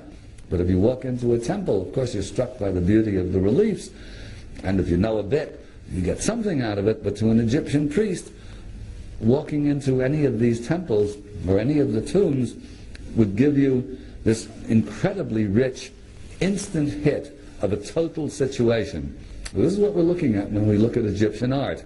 And so I can give you just a brief, as we go through now, a kind of an overview of what we're looking at and what it represents. Here we see the scarab beetle. The scarab is a dung beetle, and it represents, the usual explanation as well, it represents the rising sun. And the Egyptologists sort of laugh and sort of snicker about this, why a dung beetle should represent the glorious rising sun. But to understand what it really is all about, on the exoteric side, sort of the external easy side, the scarab is, the beetle is a little bug that lays its eggs in a ball of dung, and then it rolls the ball of dung along the desert, and in the evening when the sun goes down, digs a little hole, buries the ball of dung. And in the morning when the sun comes up, it unearths a little ball of dung and continues rolling it around the desert, supposedly for 40 days. I've never actually followed the scarab beetle to see if it was really 40 days or 38 days or 42 days, but metaphysically or esoterically it's 40 days, which is in fact a number of completion. The 40 years of the 40 days and 40 nights of the deluge. Christ fasted in the wilderness for 40 days. Moses wandered in the wilderness for 40 years. 40 turns up now time and time and time again in a context of completion. Anyway, it's what goes on. So this, you can see, this is a kind of simple-minded, not necessarily simple-minded, but simplistic explanation of why the scarab beetle is associated with the rising and setting of the sun. But really, what it really represents is the transformational power of the sun. And the reason for that is that, as I said, its eggs are laid in the ball of dung. Now what happens is it rolls the ball of dung along the desert, the sun beats down, it ferments the dung, the little eggs hatch into grubs, and feed on the dung, as it were. Now the dung represents matter in its grossest state. The little grubs feed on the dung, and then they go through the second stage, they become a larva, and then they go through into a third stage, and they spin a little cocoon for themselves, they become a nymph, same as a butterfly, actually, and then at the appointed time, the nymph, it goes quiescent in its little cocoon, and then at the appointed time it breaks out of its cocoon and flies off into the sunlight, a winged creature, and therefore volatile or spirit. So what the scarab beetle actually represents is the transformational power of the sun, and this is why it's sort of one of the central characters in the great cosmic drama that Egypt is enacting. So here we see the scarab beetle, and it's in a boat here. I'm not sure who's steering the boat, but usually this is the so-called solar boat. It really should be called the boat of eternity, and the boat is generally steered by three characters actually, two of three characters. It's steered either by two characters called Sia and Hu, which represent consciousness and action, or Sia and Heka, who represent consciousness and magic. Magic is the science of transformation. It's not conjuring tricks. So anyway, you get a sense here, anyway, without going into a long palaver, of the profound significance of that scarab beetle. Let's see a couple of other things coming up. Here's our scarab beetle in one of the funerary texts, the Books of the Dead. You see holding the sun disk in its arms, and these complex tableaus themselves, the funerary text, should be seen not as a bunch of mumbo-jumbo, but actually as manuals, sort of like Microsoft manuals, equally hard to follow and very, very difficult to comprehend, but they are manuals for the deceased soul, which of course retains its consciousness again in Egypt and all the other civilizations that ever were, except under the Church of Progress. When it's over, according to the Church of Progress. But all of them should be seen as manuals for the soul. In other words, what it has to do after death in order to either reincarnate or become a star and reach the higher level of consciousness, which is in fact eternity. More scarab beetles, and here you see actually this is in fact the pupa, the nymph of a silkworm, but effectively the scarab is the same. And you look at that, this is the little cocoon it spins, and you look at that, it looks like something very familiar, yes? It looks like an Egyptian mummy. And the reason that the mummy is wrapped the way that it is wrapped is because it is effectively a human cocoon. This is what's going on, and sooner or later, if the nymph within that cocoon has done his or her work in the correct form, he or she will fly off into the sunlight, or let's say the spiritual sunlight, as a reborn or spiritual creature. So that's the scarab. Now we'll look at some of the see in Egypt cosmology, I say, the creation of the universe itself is understood in detail, actually. And it's interesting that in physics and in modern cosmology, the more advanced they get, with each significant advance, it becomes clearer and clearer that the ancients understood this precisely, only they expressed it in myth and symbolism rather than in mathematical formula. And so here, at the very beginning, without going into a long, long palaver, because it is a long palaver, but one of the Egyptian myths starts off, it's called the Heliopolis, the cosmology of Heliopolis, and it starts off in terms of creation. There is the void, or unpolarized consciousness, as Schwaller calls it. And then out of this void, the void creates in and of itself a god called Atum, who is alone and without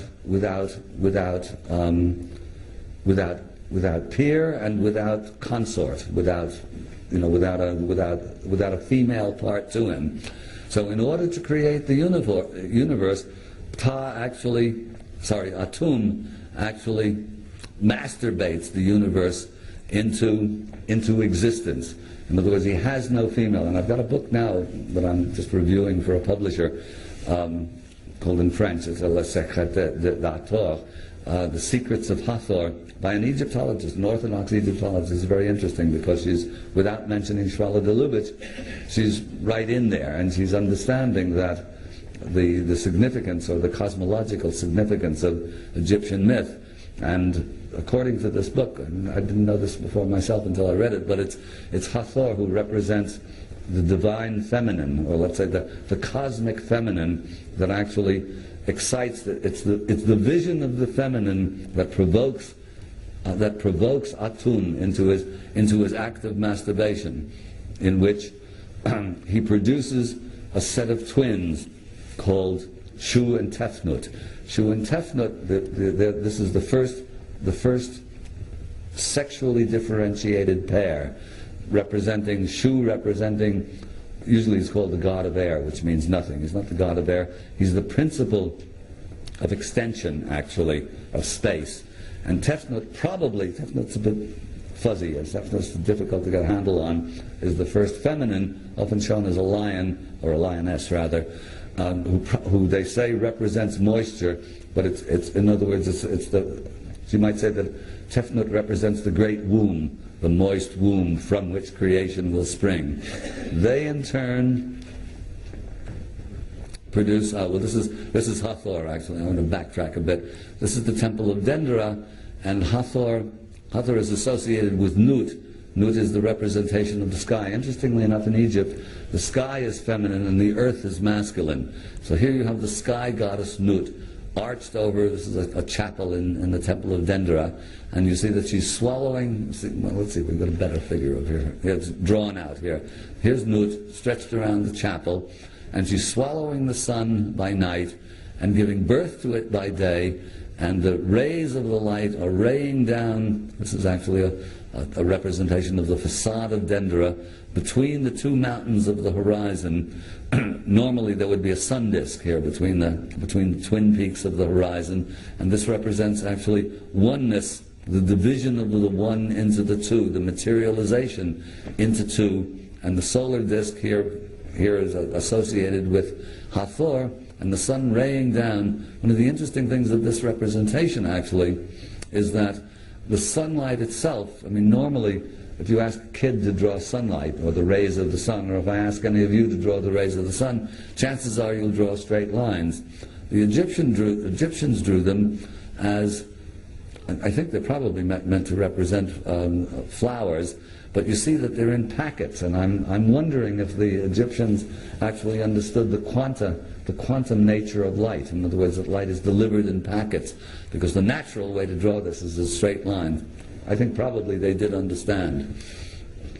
Anyway, here we get here's Shu, here's Geb the earth. Oh, Shu and Tefnut give rise to another set of twins, Nut and the sky, here she is, and Geb the earth, and Shu is keeping them separate.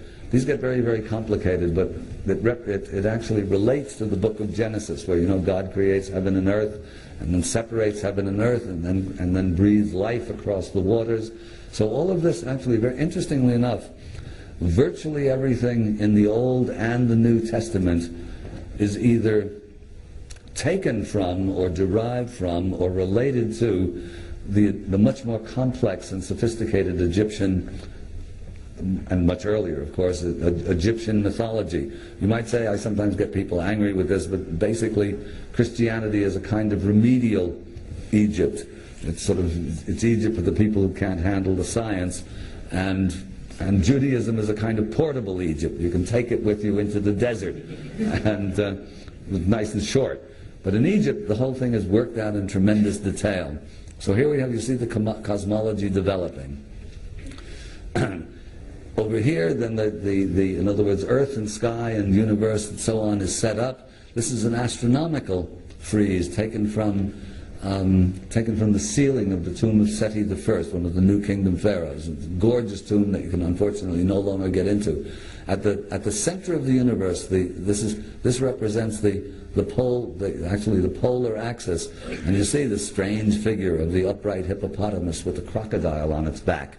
Well, these all represent constellations and stars and so on, but the upright hippopotamus and actually all of the animals chosen by Egypt to represent their gods, usually described as, you know, some sort of primitive animism, but actually it's a very sophisticated way of embodying the principles in an animal or bird or whatever that best represents that particular principle. In other words, if you want to understand why a particular animal is chosen for its particular role, all you have to do is look at what the animal does in real life, and you'll know why it's that animal or bird or reptile that serves that particular purpose. So, for example, the upright hippopotamus here is a goddess called Tauret, and she represents the principle of pregnancy or gestation, because what could be more pregnant than a pregnant hippopotamus?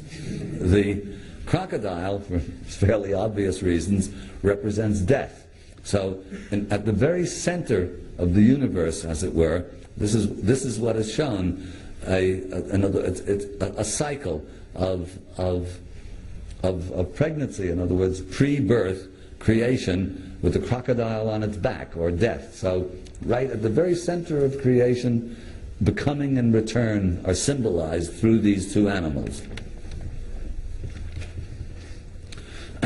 Now we're getting into, actually we're getting closer to Earth, as it were.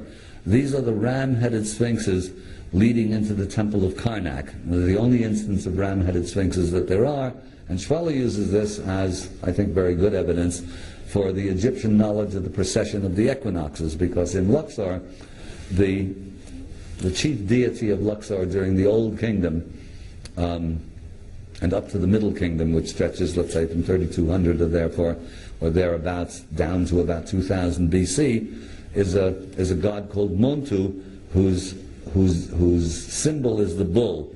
Just about 2000 BC, with the ingress into the sign of Aries, the worship shifts to Ammon, one of whose symbols is the ram. And in fact, in the texts, Ammon is referred to as the great ram in the sky.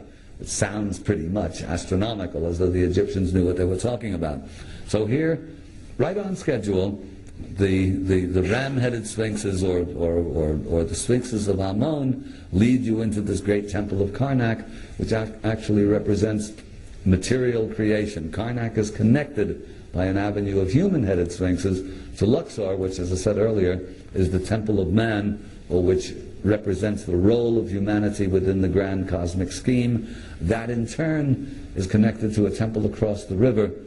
And all of these are connected by axes. In other words, you follow the axis of one, it leads right into the doorway of the other, and then across the river, miles away, leads into the doorway of a temple called Medinet Habu, which represents at once both the creation of the world and its harvest, as it were. So in other words, beginning and end. So the Egyptians are creating this and are living this huge cosmic, this huge recreation, or it's a magical reliving of the cosmic scheme. Then we have Ammon here. That's just a nice little close-up of the ram of Ammon. And now, damn, that one's upside down. I thought I ran through this. Everyone stand on their head, please, and you'll see that this is the Ankh. You see the Ankh upside down, the loop, and the bowl, and the shaft, and the bowl underneath. The bowl represents all. What this means is all life, actually. The Ankh itself, well, we might as well go past that, but I'll explain. I will go back to it. Hell with it. The Ankh itself is a very complex, all the symbols are complex, and arguments about what the Ankh actually represents. One school of thought has it that this represents the pharaoh's sandal. This is typical of Egyptologists. Why should that represent life? Another school of thought has it that it represents all of Egypt. This as the long Nile until it hits the delta, and the loop here, the kind of the oval, representing the delta itself, and this crossbar here representing the division between Upper and Lower Egypt, a division that was maintained throughout the course of Egypt after it was unified, which is usually taken as a political situation, and probably isn't a political but a symbolic situation. The Nile part, which is Upper Egypt, which is the south, representing spirit, actually, and the lower part, the delta, which is the fertile bit, representing matter. And actually, so this is the fusion of spirit and matter. This makes sense. Better sense is that, or actually they're not mutually exclusive, is that it represents the fusion of male and female, the loop representing the womb, and the shaft and crossbar representing male genitalia. And what is life other than, what better symbol to represent life than the fusion of male and female? So, starting with Atum masturbating the universe into existence, we follow the cosmology down to the creation of life itself, in biblical terms, in Old Testament terms, breathing life across the waters, and then we get to the human side of it. Now, I won't go into the complex Osiris myth, but you probably all have a bit of a handle on it. Osiris, the dead king. By the way, how many of you saw the line? It's very interesting the way that myths percolate down through history, and under the right circumstances get revived, and sometimes you don't even know that it's an old myth. How many of you saw The Lion King, the Disney film? Oh, a lot of you saw it, okay. How many of you recognize the story? The critics, most of the critics didn't, so if you didn't get it. But, okay, here's the story. The king lion, who's the good king, beloved by everybody, incurs the jealousy of his mean-spirited brother.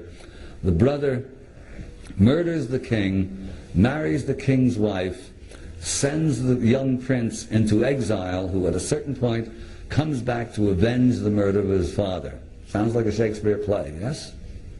Hamlet. But actually Hamlet is a much older story than that. It's exactly the Isis-Osiris legend, in which Osiris, the good king, is murdered by his wicked brother Set, who marries Isis.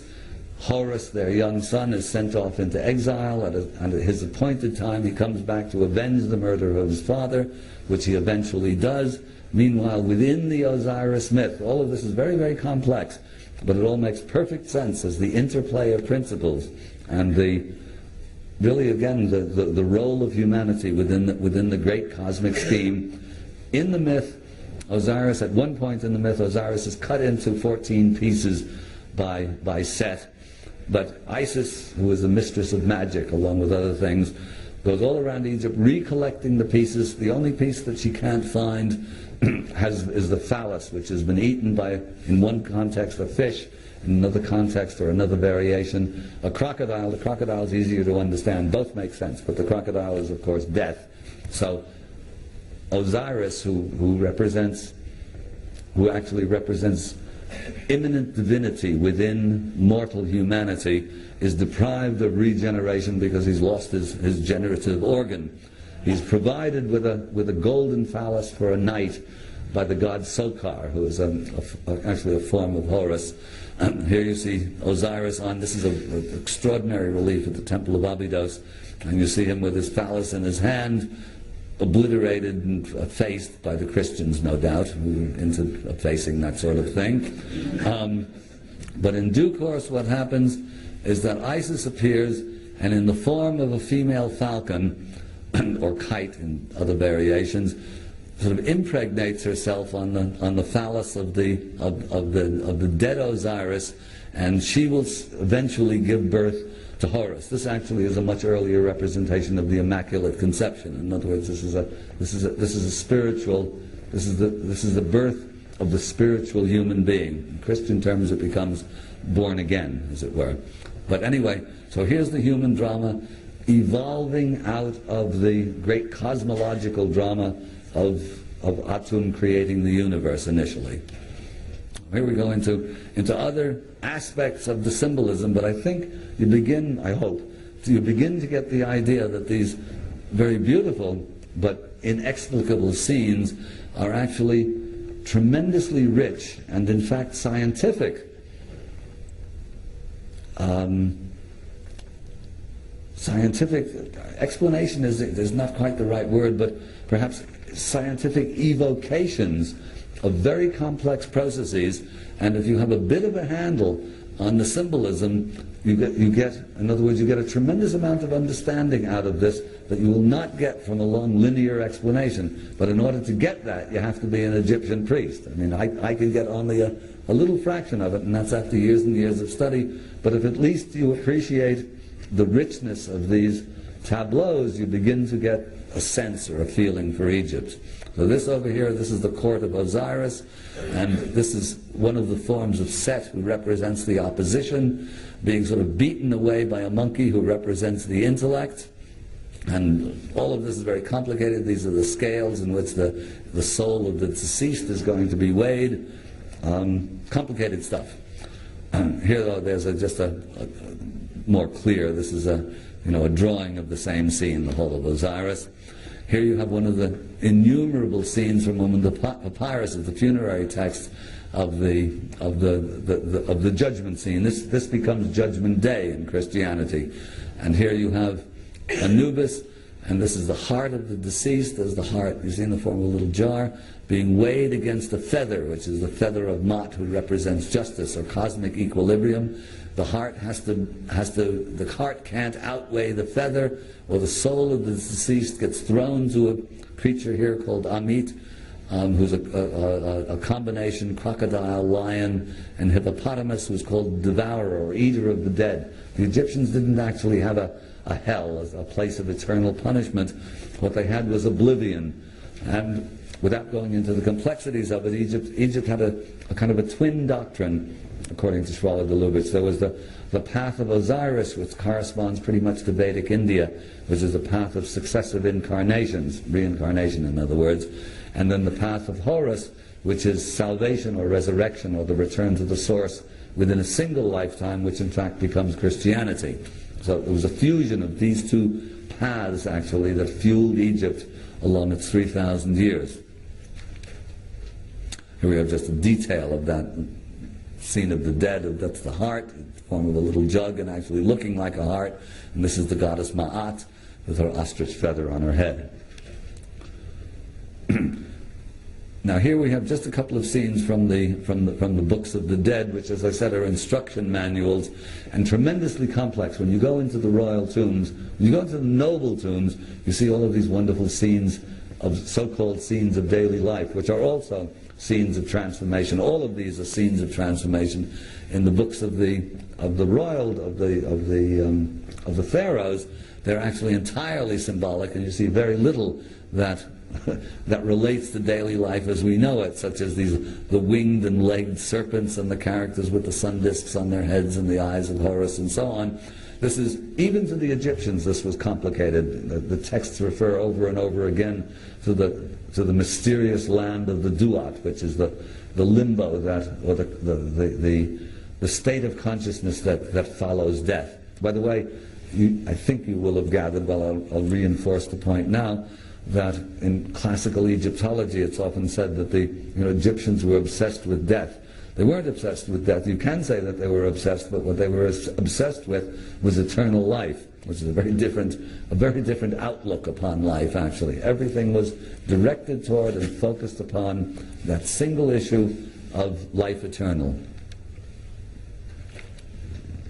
These are all just more scenes of the books of the dead. I won't try to explain them actually in the guidebook, in the Traveler's Key. There's I'm quite pleased with that chapter actually. That's derived from both Schwaller and a couple of other Egyptologists who are fairly clued in, trying to explain this very complicated sequence of what the soul must undergo after death, actually, which corresponds to a certain extent to the Tibetan Book of the Dead, which is about the same sort of thing. The whole idea being not to reincarnate, actually, but to achieve immortality in one fell swoop. In the Tibetan Book of the Dead, what happens at the end of 49 days? They say, sorry guys, you didn't make it, better luck next time, you're going to have to come back. More scenes from the Book of the Dead. You see these five-headed serpents and the character with the scarab attached to his consciousness. All very complex stuff, but very beautiful. Now this is an interesting scene. The Egyptians had a jillion ways of expressing this notion of exaltation or transformation. So here what we have, this is a scene, it's what's called the Botanical Garden of Thutmose III. It's part of the Temple of Karnak. And you see rather unusual scenes here. Here you see a lotus flower, and what it's doing is that it's producing more lotuses from its corolla. In other words, what's being represented here, this is a phenomenon that happens in botany. It's rare, but it does happen. And what's represented here, or what's symbolized here, is effectively born again in Christianity. It's producing new life without sexual reproduction. In other words, it's creating itself out of itself. So the Egyptians had a jillion different ways of expressing this transformation, as it were, of matter into spirit, or back into spirit. Here we have the cobra friezes around the walls of Saqqara, and these represent actually, the cobra is always said protection. It's not actually protection. The cobra often is seen, as the diadem of the king. It's shown rearing out of the king's forehead. Right here, it actually represents the risen Kundalini. The Egyptians understood this perfectly well. The Indian doctrine actually correlates to the Egyptian quite closely. And so the cobra friezes actually represent the risen Kundalini coming out of the third eye, or the pineal gland. Here an interesting scene. Like here, this is one of the effaced figures of the great Queen Hatshepsut, and here you see Thoth, or Jehuti, representing cosmic wisdom, and Horus, the falcon, representing the return to the source, or the principle of resurrection, pouring the waters of life for eternity over the effaced figure of the queen. The reason she's effaced I won't go into, very complicated, everybody disagrees with it, but anyway, she was Hatshepsut was the great queen who took on herself the role of pharaoh, and that probably was illegitimate, or considered illegitimate, which is why they effaced her image. But here you have the ibis of Thoth, or Jehuti, and the falcon of Horus, and the reason why the ibis for wisdom, actually interesting, and also at the same time the baboon. The ibis is a bird, a wading bird that stalks through the water, a very intelligent bird, and in other words, it's continually seeking food. It's kind of walking along in the mud, looking for fish or crustaceans or whatever, and it goes and it gets its food. So in other words, it's continually on the search for nourishment. And then as baboon, the baboon is an animal that squats on its heels, was lost in what appears to be contemplation for hours on end. So if you're looking for animals to represent wisdom, what better animals than one that seems to be searching and another one that seems to be contemplating? Horus represents the return to the source, or the ascent back into divinity. So the falcon is a bird that hovers high up in the eye of the sun looking for its prey, and when it finds it, it sort of swoops down at a tremendous speed, a couple of 100 miles an hour, grabs its prey and then flies back up into the eye of the sun again. So what better animal to express the return to the source? So each of the animals that seem so bizarre, let's see who comes up next. Okay, now these are just a couple of symbols, but when you get into it, you start seeing that all of the animals make quite specific sense within their context. Here we have the very complex symbolism of flail and crook. This is Osiris, one of whose epithets is the Good Shepherd, which of course filters down into Christianity. The crook is an instrument used for gathering the sheep into the fold. The flail is what separates the wheat from the chaff, and it also serves as an instrument of punishment. So even the metaphors that are used in Egypt, let's say the instruments become metaphors in Christianity. The links are endless. There's almost nothing that's for real in Christianity that can't be related to Egypt. This is one of the reasons why Egypt was the first country Christianized, because all they had to do was change the names of the gods, and it was what they'd been believing all along. Here we have a very good instance of crook and flail. Now here a very interesting tableau. Set, often called the god of evil. There's no such thing as a god of evil. What Set represents, Set is interesting. Set, within the cosmology, is the brother of Osiris, who murders him. In other words, Hamlet. In Hamlet is the king's brother, I forget his name, who actually murders, I forget all the names suddenly, who murders the king. But in the Egyptian myth, what happens is that Horus goes out to avenge the murder of his father, and after tremendous battles he actually ends up conquering Set, and then doesn't kill him, more complexity in terms of the myth, but is reconciled to him. Now Set doesn't actually represent the god of evil, because there is no god of evil. Maybe there's evil, but what Set actually represents is the principle of opposition, that which does not want to return to the source. And Set is rather easy to understand. Anytime I turn on my computer screen, that's Set. It doesn't want words written on it. It would much rather that I went out and had another couple of double vodkas. And Set is the opposition, as it were. And quite simple to understand, and also to be appreciated. One of the great problems with Set becomes Satan in Christianity. One of the big problems with Christianity is that it thought you had to get rid of the opposition. You can't get rid of the opposition. Without the opposition, nothing gets done. And the myths become very, very interesting the more you study them, because you find that they're actually, even if they're ancient myths, they're not our myths anymore, that they're endless sources of, not information, but understanding. In fact, once you understand that Set is never, Set can't be killed and has to be venerated, you're in good shape, and you can actually even watch it. For example, those of you who were there, who were at my other lecture when we were talking about the Sphinx, we're carrying this quest further now. If everybody had said right from the beginning, great, you're right, wonderful, we'll change our minds, here, have a PhD. Nothing further would have been done, because why bother? It's only because of the opposition that we look further and further and further and further and develop the theory which, if correct, will sooner or later prevail.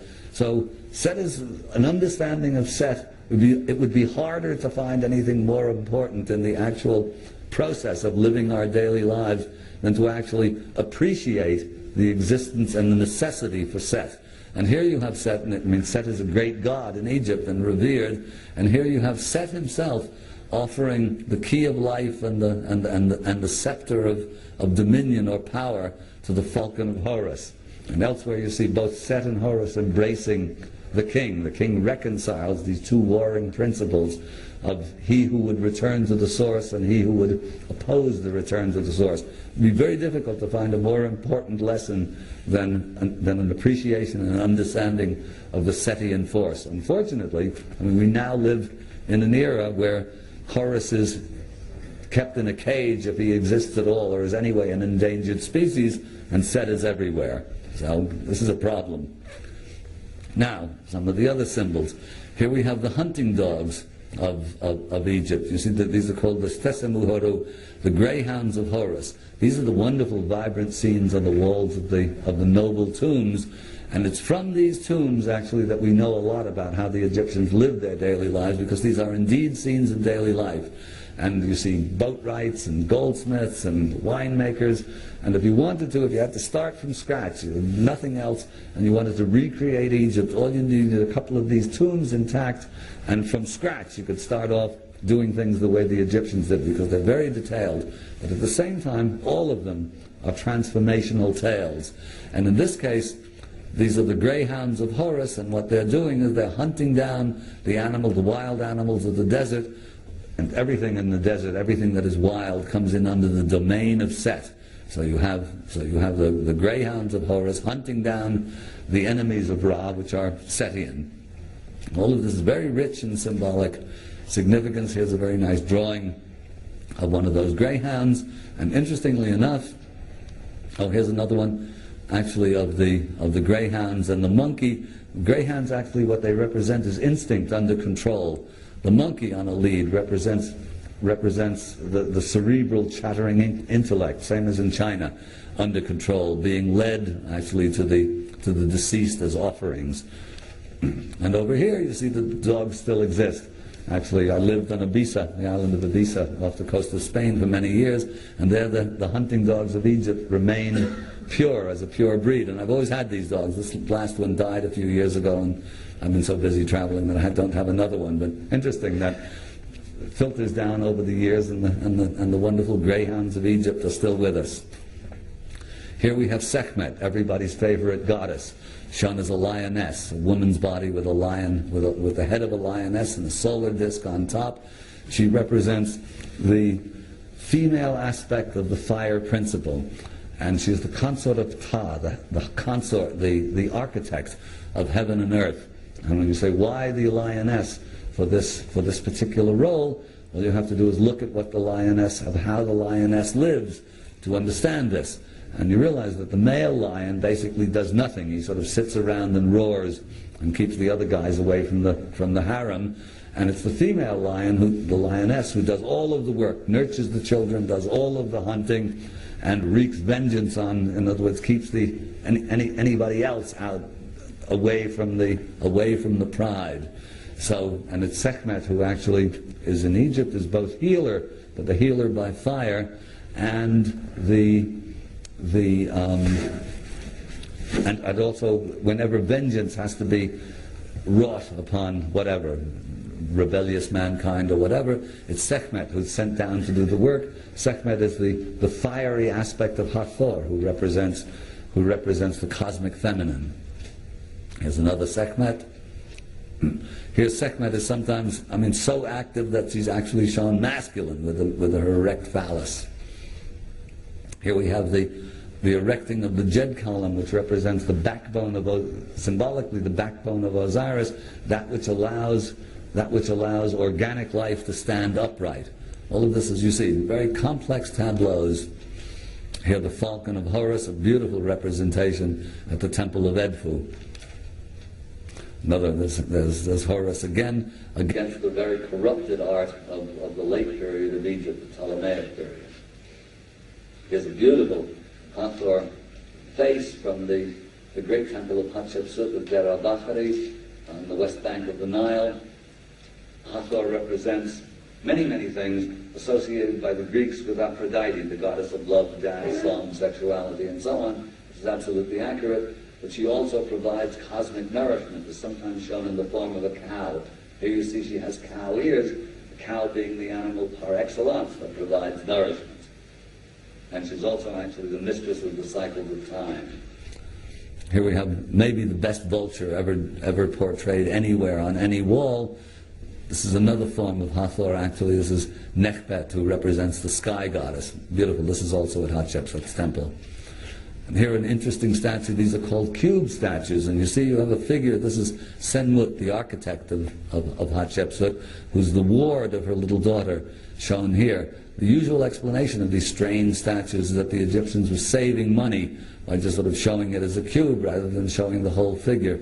Actually, what's being symbolized here is the emergence of spirit, shown as here the great architect Senmut and the little princess, who was a young little girl. It's spirit emerging out of matter. And here we have interesting representation, because Egypt, it's always said by the Egyptologists that the Egyptians were very elitist, and the people couldn't use the temples to pray at. In other words, the people were always kept outside, and this is supposedly undemocratic. But by the same token, let's say a baseball team is also very undemocratic. You or I can't go and play at Yankee Stadium because we haven't paid our dues, and we can't go work at the local nuclear laboratory either because we happen not to be physicists. These are obviously very elitist organizations that won't let us get in there and play with the particle accelerator. But actually, in Egypt, in fact, it was sort of trickle-down religion. This little symbol here of a lapwing represents all of the people. So on all of the columns and all of the temples, and the symbol here means all. So what it means here is all of the people worship. So technically they weren't allowed in the temple, but symbolically they were there too, performing the rites in honor of the gods or the principles. What are we doing here? And then the final actually, the final stage of the process actually is, and this is interesting too, back to the Lion King. You may remember that at a certain point the little lion cub asks his father, he looks up in the sky at the stars and says, "What are those?" And the father, the king lion, says, "Oh, those are the souls of dead kings." This is interesting because it means that whoever wrote the script of that Disney movie didn't just know Hamlet, but also knew Egypt, because associating the stars with the souls of dead kings is strictly Egyptian. This is not part of Shakespeare's play. And here you have a representation actually of this connection between star or stellar consciousness and human consciousness. You see, connected by lines of energy or consciousness to the third eye of this particular character. This comes from actually one of the shrines of Tutankhamun, and it's a very interesting representation. It also represents, as far as I'm concerned, in some way or the other, this means that the Egyptians had an astrology of some sort, because when you connect stars with human consciousness, in some way or another, you've got an astrology going.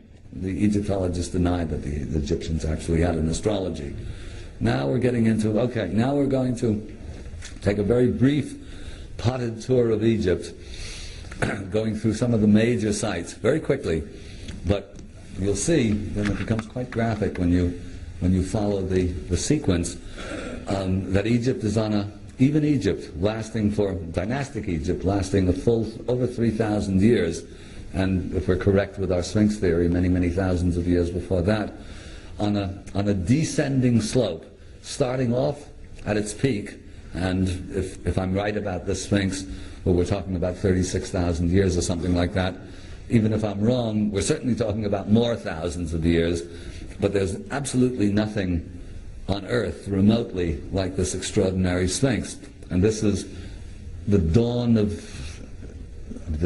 civilization, but it's civilization at its high point. So if this is correct, Church of Progress has a lot of thinking to do to try to account for this and call ourselves civilized. Anyway, here we have our Sphinx, all weathered by water, as we've seen. And now we go on to our pyramids here. Here we have interesting... How are we doing for time? We're getting late, so I'm not going to go into a lot of this. But the pyramids are probably... The pyramids of Giza and Dashur, which are related, these are all 4th dynasty, are probably not tombs. This is the step pyramid, a diagram of... Step pyramid is very definitely a tomb. And the tomb architecture... There's a tomb logic, let's say. The sarcophagus is in one place, funerary furniture and so on in another. Everything is set up so that you can put all of the funerary offerings there. When you get to these extraordinary temples, pyramids of Giza and Dashur, there's no logic whatever to it.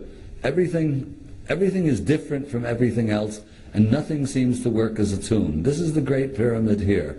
This is the bent pyramid of Dashur, which actually has 2 different entrances. This is the pyramid of Meidum, far away. This is the other view of the bent pyramid. This is this is the red pyramid. Those of you who were at the lecture the other day, when I was talking about this megalithic site underneath the hole here, or maybe I was talking about it in private conversation. Anyway, this is a big piece of the puzzle. This is the Khafra pyramid, this is the Menkaura pyramid. Everything is different. Nothing works as a tomb. No evidence of a burial has ever been found in any of these pyramids. In all of the other pyramids that really were tombs, there's plenty of evidence that they were used as tombs, inscriptions, funerary remains, and so on. What were they used for? Nobody really knows. My own guess is that they were gigantic techno-spiritual instruments designed to further this acquisition of immortality. But exactly how they worked, I don't know. I'm inclined to think that there were places where high initiations of some sort were being carried out. But nobody can really prove this. They also can't prove that they were tombs. So this is another one of those enduring mysteries. Now we go along through. Here we are at Saqqara, 3rd dynasty, before the major pyramids were built. And you see, very beautiful, modern-looking construction. This is the step pyramid itself. And here you see the details of the wall. And if somebody told you, I mean, it looks very modern, doesn't it? If somebody told you that this was a new building or a new construction at the University of Arizona or New Mexico in America, everybody would say, oh yeah, it looks like desert architecture. Well, the reason for that is actually formal. When Marcel Breuer and the architects around the turn of the century of the Bauhaus school were looking for a way out of the clutter of Victorian architecture, they went back not to classical Rome and Greece, as did the classicists of the 18th century. They went back to Egypt, what little remained of it. And Saqqara and the Temple of Hatshepsut were their 2 models for what functional and beautiful modern architecture should look like. So it's very interesting, because there isn't much modern architecture that works, because most of it is consecrated to mammon, and the whole idea is to build as much as possible for as little as possible to make as much money as possible. So the concept of the sacred has pretty well been buried. But occasionally, every once in a while, there is a good piece of modern architecture, and in one way or another it tends to harken back to Egypt. Here you see an architect's reconstruction of the whole complex at Saqqara, and you see that this doesn't look like ancient architecture really. It looks very high-tech and absolutely spectacular, and this is what all of Egypt must have looked like in its day. So from this you use your mind's eye and you get a sense of what this whole place must have been like. Here we have a remarkable statue called the Sheikh al-Balad, which means the Sheikh of the village. Also Old Kingdom. But look at the eyes. You'll see a close-up of them again. You see these eyes here? They look back at you. Here's a still better one. This is in the Louvre. These inlaid eyes, which were at their height in Egypt in the Old Kingdom in the 4th dynasty. After that, the ability to do these eyes declined. They were used a bit in the New Kingdom about 1,000 years later, and then they disappeared altogether. Now, what's interesting about these eyes, apart from the fact that makes the statue look alive, is that they're made, to begin with, they're very difficult to make. They're made out of 4 different kinds of quartz crystal, which is almost impossible stone to work, particularly with, with presumably primitive tools. But also, more importantly, according to Schwaller, in order to produce these eyes, you need a very advanced and sophisticated knowledge of anatomy, because you have to understand the refractive and reflective properties of the eye in order to produce an eye that looks back at you like that. When the workmen found these statues, by the way, turn of the last century, they ran away screaming, because they dig away the earth and suddenly they'd have a guy like this looking up at them out of the hole, and they thought the statue was alive, and they weren't far wrong. There's another view of the this is the squatting scribe, it's called. He's in the Louvre. Here you have the furniture of the mother of Khufu, Queen Hetepheres. And you see, I mean, you're all probably familiar, at least in photographs, with the wonderful the funerary furniture of Tutankhamun. But it's a bit Baroque, I must say, for my taste, and getting degenerate already. Much earlier, 1,200 years earlier, you had these very clean lines, almost looking like Egyptian Danish modern, in the mother of Khufu. Now here we have, this is the temple of Hatshepsut, now with the 3rd level restored, and again you get the sense, if somebody told you that this had been designed by Frank Lloyd Wright, you'd have said, good job, Frank, you're really learning something. And this is, of course, 1450 or so BC. Fabulous temple. This is what's called the unfinished obelisk. They couldn't get it out of it developed a crack. This isn't it, the crack's along here actually. When they were pulling it out of the quarry, you could no longer walk upon it, idiots. But had they been able to get this out of the rock, this is down at Philae. All granite in Egypt came from the south in Aswan, and then was transported hundreds of miles down the river to set up as obelisk. This obelisk would have been the biggest ever. It would have weighed 1,200 tons if they could have gotten it out of the rock. And it's all done, and here it's quite clear that it's done with very simple methods. I mean, how it's prized out of the bedrock, how the bedrock's pounded away, then how they get it out of here and float it down the river. This is another problem that I won't go into here, but those of you who come to Egypt with me will discuss it on site. But it's a very interesting logistic and engineering problem. This is Hatshepsut's successor, Tutmosis III, the great conqueror of Egypt, with this marvelous mystical face, absolutely gorgeous statue. This is just the entrance into the Valley of the Kings, where Tutankhamun is buried and all of the other kings of the New Kingdom. This sort of barren landscape. You think you've got desert here. This is desert. This is again another lovely shot of Hatshepsut in the Hatshepsut temple. Now we're getting into the New Kingdom. This is the temple of Luxor, one of the seated colossal figures of the pharaoh in front of the colonnade.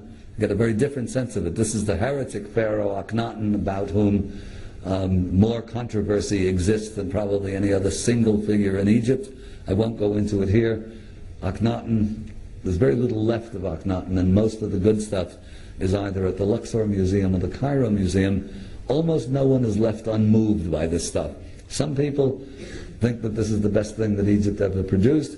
Others get the creeps from it and are anti-Akhenaten. I personally am anti-Akhenaten. I wouldn't want to be ruled by this guy. But under Akhenaten, the art of Egypt, very briefly, took a very different form, rather sort of Art Deco looking, much more. What it loses in sort of spiritual purity, it gains in vivacity, as it were. So there's very interesting artwork going on during Akhenaten's brief reign, and afterwards, within a couple of years, it all goes back to classical Egypt again, one of the big mysteries. This is the great temple of Abu Simbel. If you're going to be a king, this is how you should look. There's none of this nonsense. And these figures are enormous, cut into the cliff face. This is one of the temples that's been moved. But to get a sense of it, you don't have any sense of scale here. Obviously, you know that these are big statues. But when you see the sense of scale, you see what you're involved with here. If you're going to be king, set yourself up and you say, yeah, okay, I'm king, guys,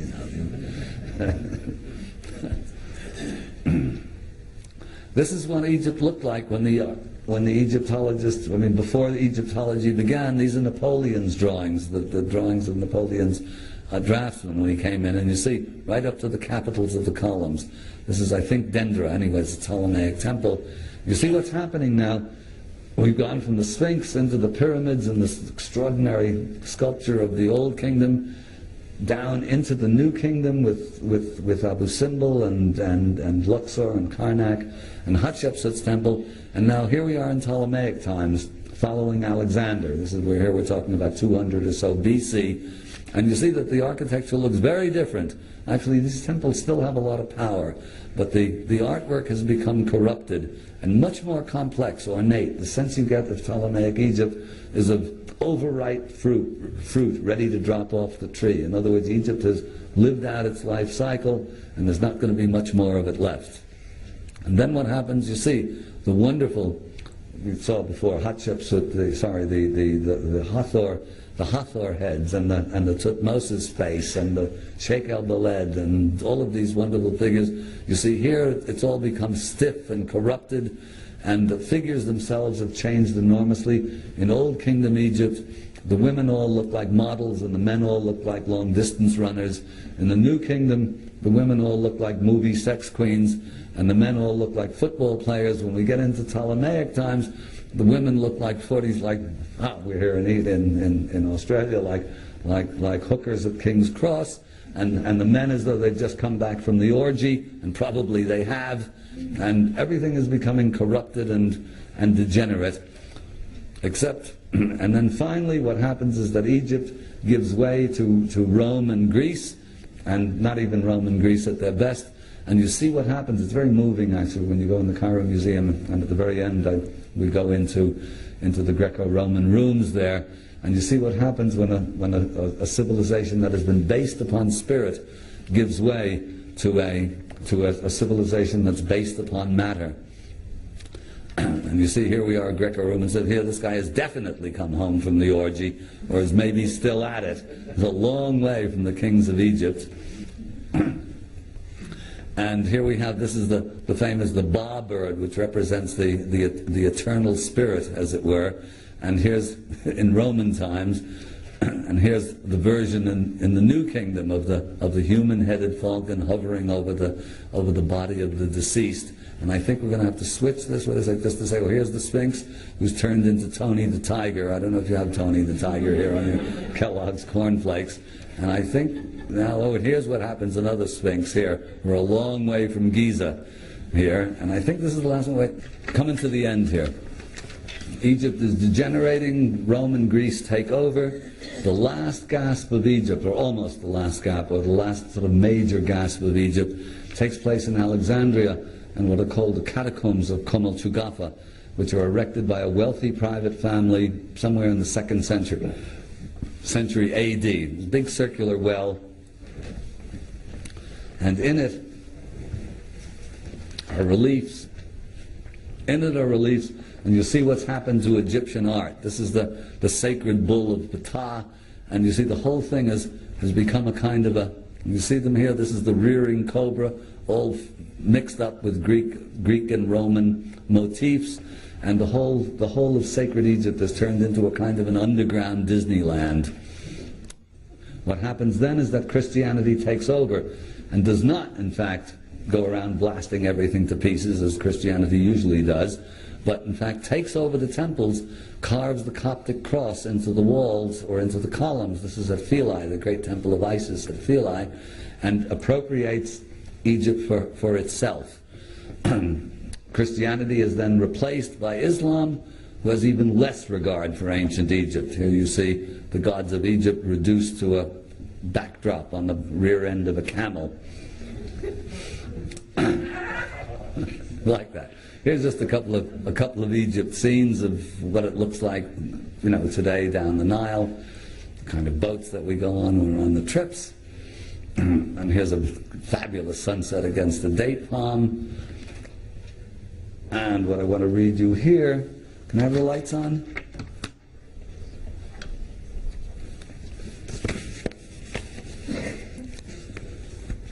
I've got it up backwards to forwards, but it doesn't matter. This is an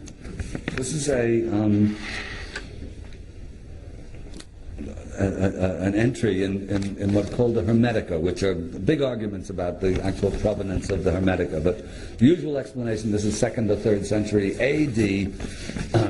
It's Neoplatonic actually in its expression, but the knowledge comes out of Egypt, or the background comes out of Egypt, and this is Hermes Trismegistus, who is the Greek equivalent of Thoth or Jehuti, wisdom. And he's talking to Asclepius, who is not Asclepius the doctor, but the Asclepius the Greeks associated with Imhotep, the great sage, architect, builder of Egypt, and he's prophesying for the future. And this is an extraordinary prophecy. Remember, this is 2,000 years ago. And I won't read all of it, I'll select, but it's see what you think of this as a prophecy of the future. Do you not know, Asclepius, that Egypt is an image of heaven? Or to speak more exactly, in Egypt all the operations of the powers which rule and work in heaven have been transferred to earth below? Nay, it should rather be said that the whole cosmos dwells in this our land as in its sanctuary. And yet, since it is fitting that wise men should have knowledge of all events before they come to pass, you must not be left in ignorance of this. There will come a time when it will be seen that in vain have the Egyptians honored the deity with heartfelt piety and assiduous service, and all our holy worship will be found bootless and ineffectual. For the gods will return from earth to heaven, Egypt will be forsaken, and the land which was once the home of religion will be left desolate, bereft of the presence of its deities. O Egypt, Egypt, of thy religion nothing will remain but an empty tale, which thine own children in time to come will not believe. Nothing will be left but graven words, and only the stones will tell of thy piety. And in that day men will be weary of life, and they will cease to think the universe worthy of reverent wonder and of worship. And so religion, the greatest of all blessings, for there is nothing, nor has been, nor ever shall be, that can be deemed a greater boon, will be threatened with destruction. Men will think it a burden and will come to scorn it. They will no longer love this world around us, this incomparable work of God, this glorious structure which he has built, this sum of good made up of things of many diverse forms, this instrument whereby the will of God operates in that which he has made, ungrudgingly favoring man's welfare, this combination and accumulation of all the manifold things that can call forth the praise, veneration, and love of the beholder. Darkness will be preferred to light, and death will be thought more profitable than life. No one will raise his eyes to heaven. The pious will be deemed insane, and the impious wise. The madman will be thought a brave man, and the wicked will be esteemed as good. As to the soul, and the belief that it is immortal by nature, or may hope to attain to immortality, as I have taught you, all this they will mock at, and will even persuade themselves that it is false. No word of reverence or piety, no utterance worthy of heaven and of the gods of heaven will be heard or believed.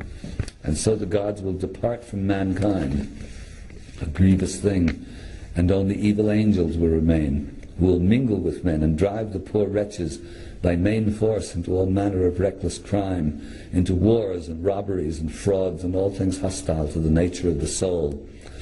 Then will the earth no longer stand unshaken, and the sea will bear no ships.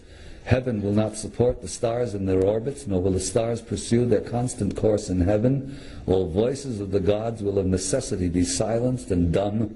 The fruits of the earth will rot, the soil will turn barren, and the very air will sicken in sullen stagnation. After this manner will old age come upon the world. Religion will be no more, all things will be disordered and awry, all good will disappear. But when all this has befallen, Asclepius, then the Master and Father, God, the first before all, the maker of that God who first came into being, will look on that which has come to pass and will stay the disorder by the counterworking of his will, which is the good.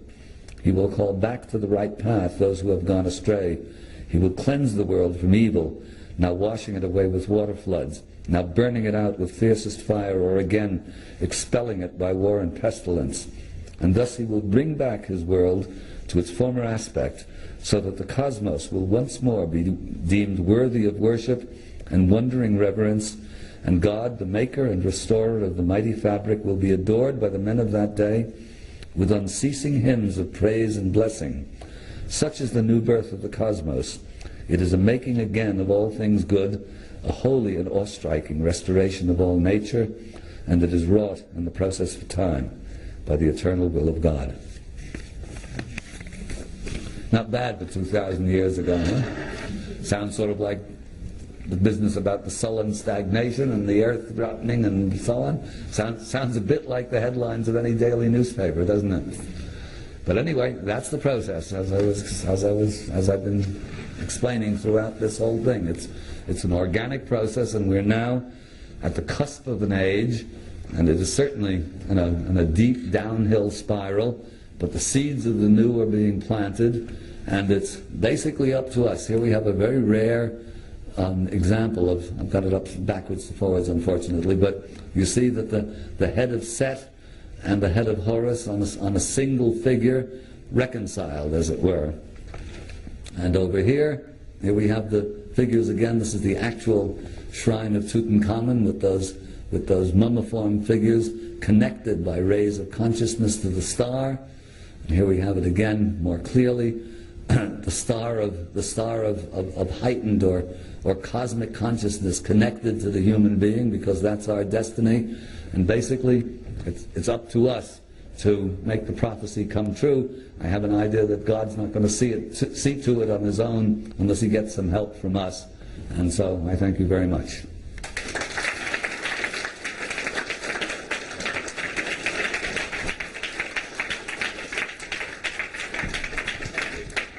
Thanks. Oh, anybody who wants, anybody interested in sort of staying in touch or whatever, I do not have on my brochure out there, the travel brochure, because the brochure was printed up before I had a website and email. Anybody wants email and website, I can give it to you. If you've got pieces of paper, I'll give it to you now.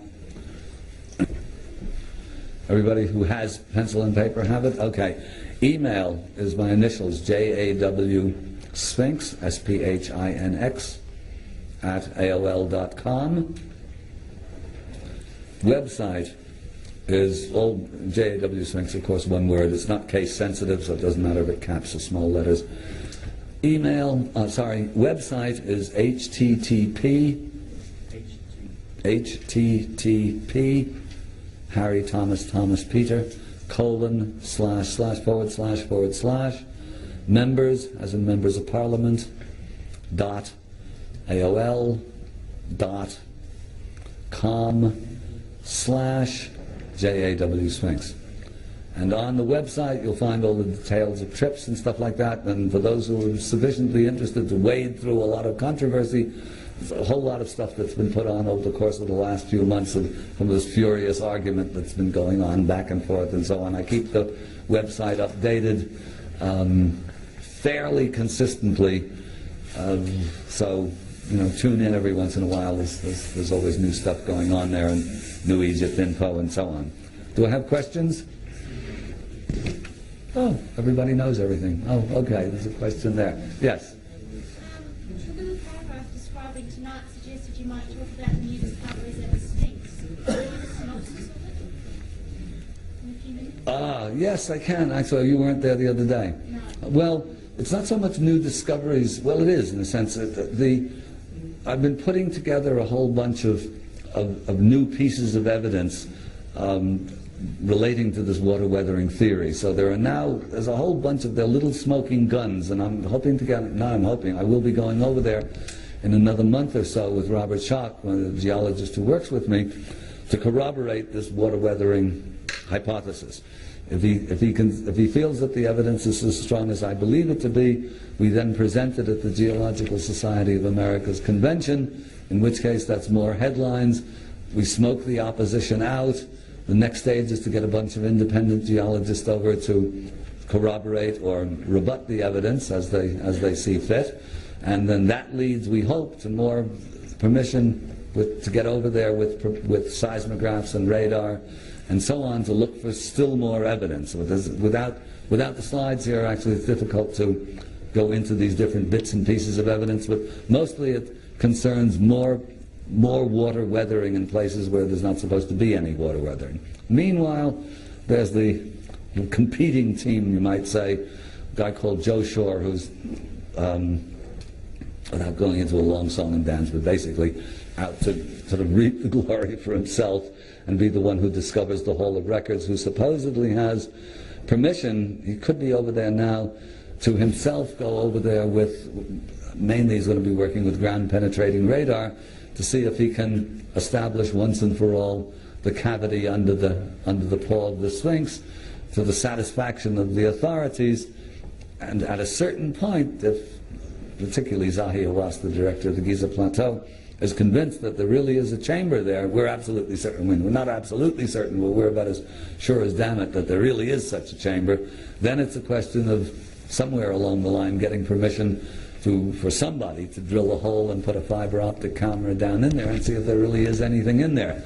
I myself would not like to put too many eggs in that basket because A, it's liable to be full of water because it's deep underground and the water table has risen, and B, if it is a chamber, and I'd take bets that it is, there could be nothing in there. It could have been emptied by the dynastic Egyptians, by whoever it was that repaired the Sphinx initially.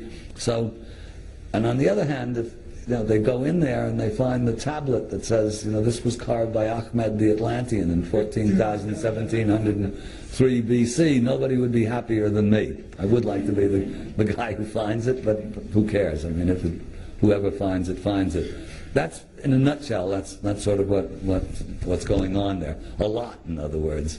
Because this is, if we can corroborate these little bits, they don't look like much to the naked eye, but if they're the kinds of pieces of evidence that at a certain point, when you put them all together, at a certain point, enough people have to say, we can't explain this in any other way other than that there's an earlier stage to this civilization. And then from then, at that point, things start happening quickly. It's a bit like when they finally decided that these huge bones that they were finding all over the place in Europe and America throughout the 18th century. In 1838, when somebody finally had clicked into place and said, yes, this has to be an extinct animal, within a couple of decades, there were dinosaurs all over the place. Everyone found them. And I think it's the same thing with this. Once a critical mass is achieved and people with the right kinds of expertise accept that there really is an earlier stage to civilization, within a couple of decades they'll be finding things all over. Yes? What do you think is behind the door in the shaft in the Great Pyramid? I have absolutely no idea, because how could I? But it's not really a door, it's a slab that appears to have handles. There could be something behind it. A friend of mine actually put forward what I think is a very interesting suggestion. That slab is made of Tura limestone, which is a finer limestone that's used in the casings. And it may be that it's there because the shaft that it blocks off doesn't go to the edge of the pyramid. And it may be, as my friend suggested, that that's an earlier stage of the pyramid. And then when they continued building to build it into its present stage, they sealed it up with a slab, and there may or may not be something behind it. But I like that suggestion, actually. I mean, I wouldn't bet on there being something behind it, but why seal it off then? But if in fact that's an earlier stage of a finished pyramid, and then they continue to build, so that therefore the Tura limestone, but why it would have those copper handles, or apparent copper handles, I don't know. Zahi is talking about Gantenbrink has got in trouble there for a variety of very complicated reasons, and he probably won't be allowed to get back in there with a new robot to do it. But there are other candidates for building a new robot, and there's a little, what seems to be a crack under one of the corners of that slab. And if they can stick a fiber optic camera through there, they might do that to see what's behind.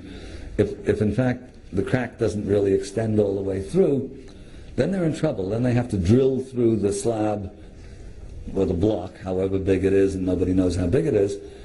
But they can do this. This is within the capacity of one of those little robots, and stick a camera behind there. But it would appear Zahi is, and if Zahi's for it, then all the other guys will be for it, that he's open to this, to getting through there to see what it is. Again, it's not a basket I'd like to put too many eggs in. Yes.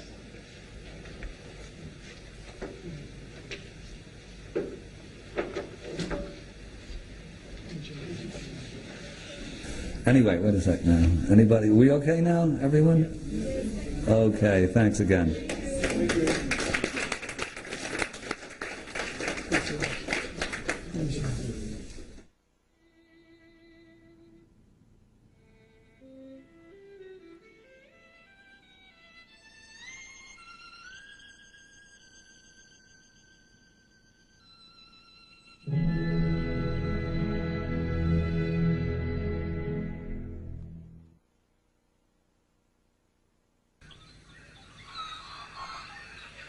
And then by a series of kind of demiurge or semi-divine kings called the companions or followers of Horus. But none of that can you, I mean, a textual argument simply isn't going to hold up in the court of science, but the water weathering, if it could be substantiated, would. So this began, on my part, a long 15-year quest to validate that geological inquiry, culminating or picking up steam, I should say. I developed this theory fairly exhaustively in the culminating chapter of Serpent in the Sky, but there it sat with nobody paying any attention to it other than occasional insults. And I'm, of course, not a geologist, so I couldn't really defend myself other than to say that it can't be wind and sand. And finally, in 1989, I found my colleague and friend Robert Schoch, geology professor, stratigrapher, paleontologist, exactly the kinds of credentials that you needed to really look into this.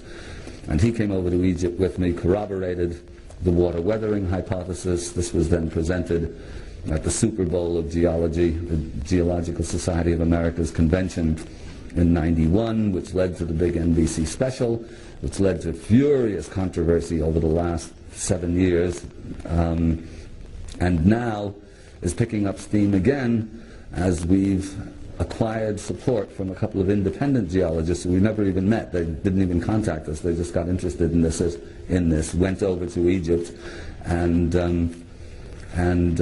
came back and reported on their findings, both of them agreeing that it was indeed weathered by water, and specifically by rainwater, and since there hasn't been any rain on the Giza Plateau to speak of, certainly since 4000 BC, and between 10,000 BC or so and 4,000 BC, not much, a couple of rainier periods. Even those of us who are agreed that the Sphinx is older and that it's rain-weathered disagree amongst ourselves or between ourselves as to the actual dating. One of the new geologists who've shown themselves, come out in support of it, one of them is desperately trying to preserve a dynastic date and thinks that it's done in the second dynasty, that is to say just a few hundred years older than it is now. This actually won't account for that kind of dramatic weathering.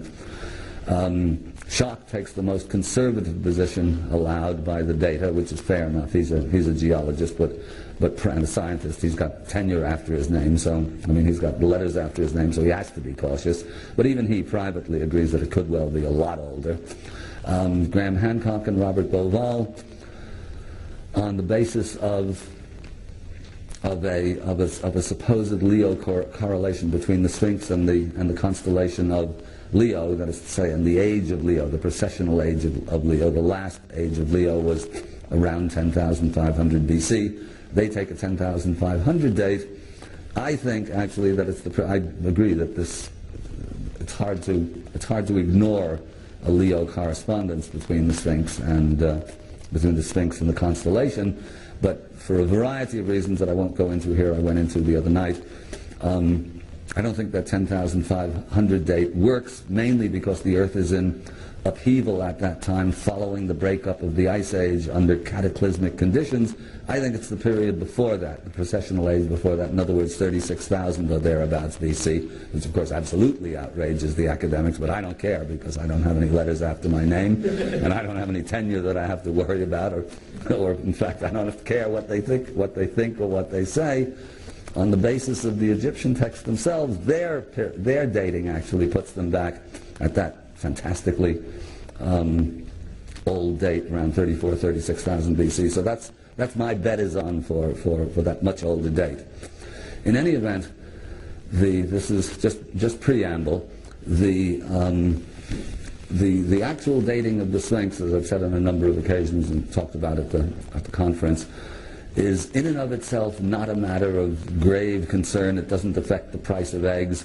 It has little to do with the 2000 Olympics. It's a date. But what is at issue, this is the important bit, and here's where Symbolist Egypt comes in. The important bit is that we live in an age that I regard as completely demented. I mean, we're plundering and ravaging the earth. We indiscriminately produce hydrogen bombs, striped toothpaste, Disneyland, and worldwide pollution, along with little lovelies like nerve gas and that sort of stuff. And it seems to me that only mad people would produce this strange. He was, as I said earlier, a practicing alchemist, and seems to have reproduced the stained glass used in Chartres and certain of the other cathedrals of the High Renaissance, and that secret was subsequently lost. In other words, those of you who've been to Europe and seen Chartres and Notre Dame doesn't have much left, but Bourges and a couple of the other cathedrals will know that the great stained glass windows of the high Gothic of the 12th and 13th century have a quality that was never equaled afterwards, even though the cathedrals later on themselves were higher and bigger and so on. None of them have the magic of Chartres and Bourges, and a handful of other in France, basically, a couple of them in England, in Ely Cathedral, a couple of others. Anyway, Schwaller apparently reproduced that glass, and then in 1937, with his wife, he just happened to go on a trip to Egypt. It was mainly just for fun. It was a holiday, and in the Temple of Luxor, and this is the Temple of Luxor, walking through there, and this is a pretty ruinous temple. It's fabulous and huge and magnificent, but it's pretty much in ruins. He had this moment of what poets call inspiration and mystics call revelation and scientists call hypothesis formation, because they want to make it sound as dull as possible. So he had a hypothesis formation that this extraordinary temple was an exercise in harmony and proportion. Now, harmony and proportion at that time, and still in any textbook any of you or any of your kids will be given as gospel, as it were. The inventor of harmony and proportion was a Greek, was the legendary Pythagoras. Doesn't matter that Pythagoras, according to his own biographers, supposedly spent 22 years studying under the priests of Egypt, but the Greeks, and Pythagoras in particular, are supposedly responsible for the invention of harmony and proportion. So Schwaller had this notion, walking through this temple, very ruinous temple, that it was in and of itself an exercise in harmony and proportion.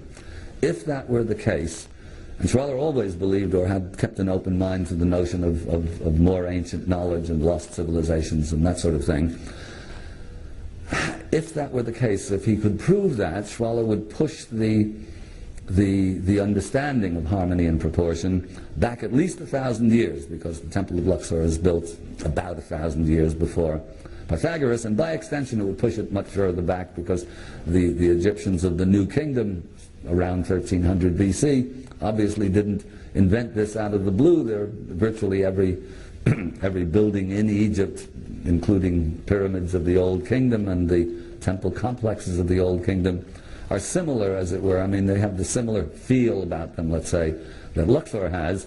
So a demonstration that harmony and proportion were known to the Egyptians would be a major scholastic revolution, as it were. So now here's a picture of Luxor Temple from the air, and you see how this strange goes straight along here and then has this strange skewed axis, and actually it's even stranger than that. You don't see it here, but even these halls here that look as though they're right angles are in fact not right angles. The temple is actually built upon 3 separate axes, And the reasoning behind this I won't go into, it's simply too complex. But as you see, walking through something like this, you wouldn't get the sense that it's harmony and proportion necessarily. But anyway, Schwaller decided to stay there, at least for the while, and to take careful measurements and to see if they could find harmony and proportion written into the plan of Luxor. And he was lucky because at that time there was a French archaeological commission that was busy measuring the temple down to the millimeter, so he had absolutely accurate, unchallengeable data to work with. After about a month, he was there with his wife, Isha, and his stepdaughter, Lucy, who was a very accomplished draftsman and artist. After about a month, they discovered, sure enough, that when what they were looking for specifically, I should say, is the famous golden section, which is expressed mathematically as 1 plus 5, 1 plus the square root of 5 over 2, and this is a proportion that was known to the Greeks, used in the Parthenon, used by the Latin architects, and subsequently by the artists and architects of the Renaissance, and of course was also supposed to be a Greek invention. Schwaller reckoned that if he could find the golden section, or phi, as it's written, complex of products, at once silly and at once silly and sinister, and it seems to me that the human race has lost its way grievously, and what Symbolist Egypt does, what Schwaller's work does, is to actually recover the wisdom of Egypt that had been legendary. Actually, the magicians and alchemists and Kabbalists and astrologers of the Renaissance all believed they were recovering the wisdom of Egypt. They all referenced the wisdom of Egypt. This is talked about in all of the Greek and Latin texts of antiquity.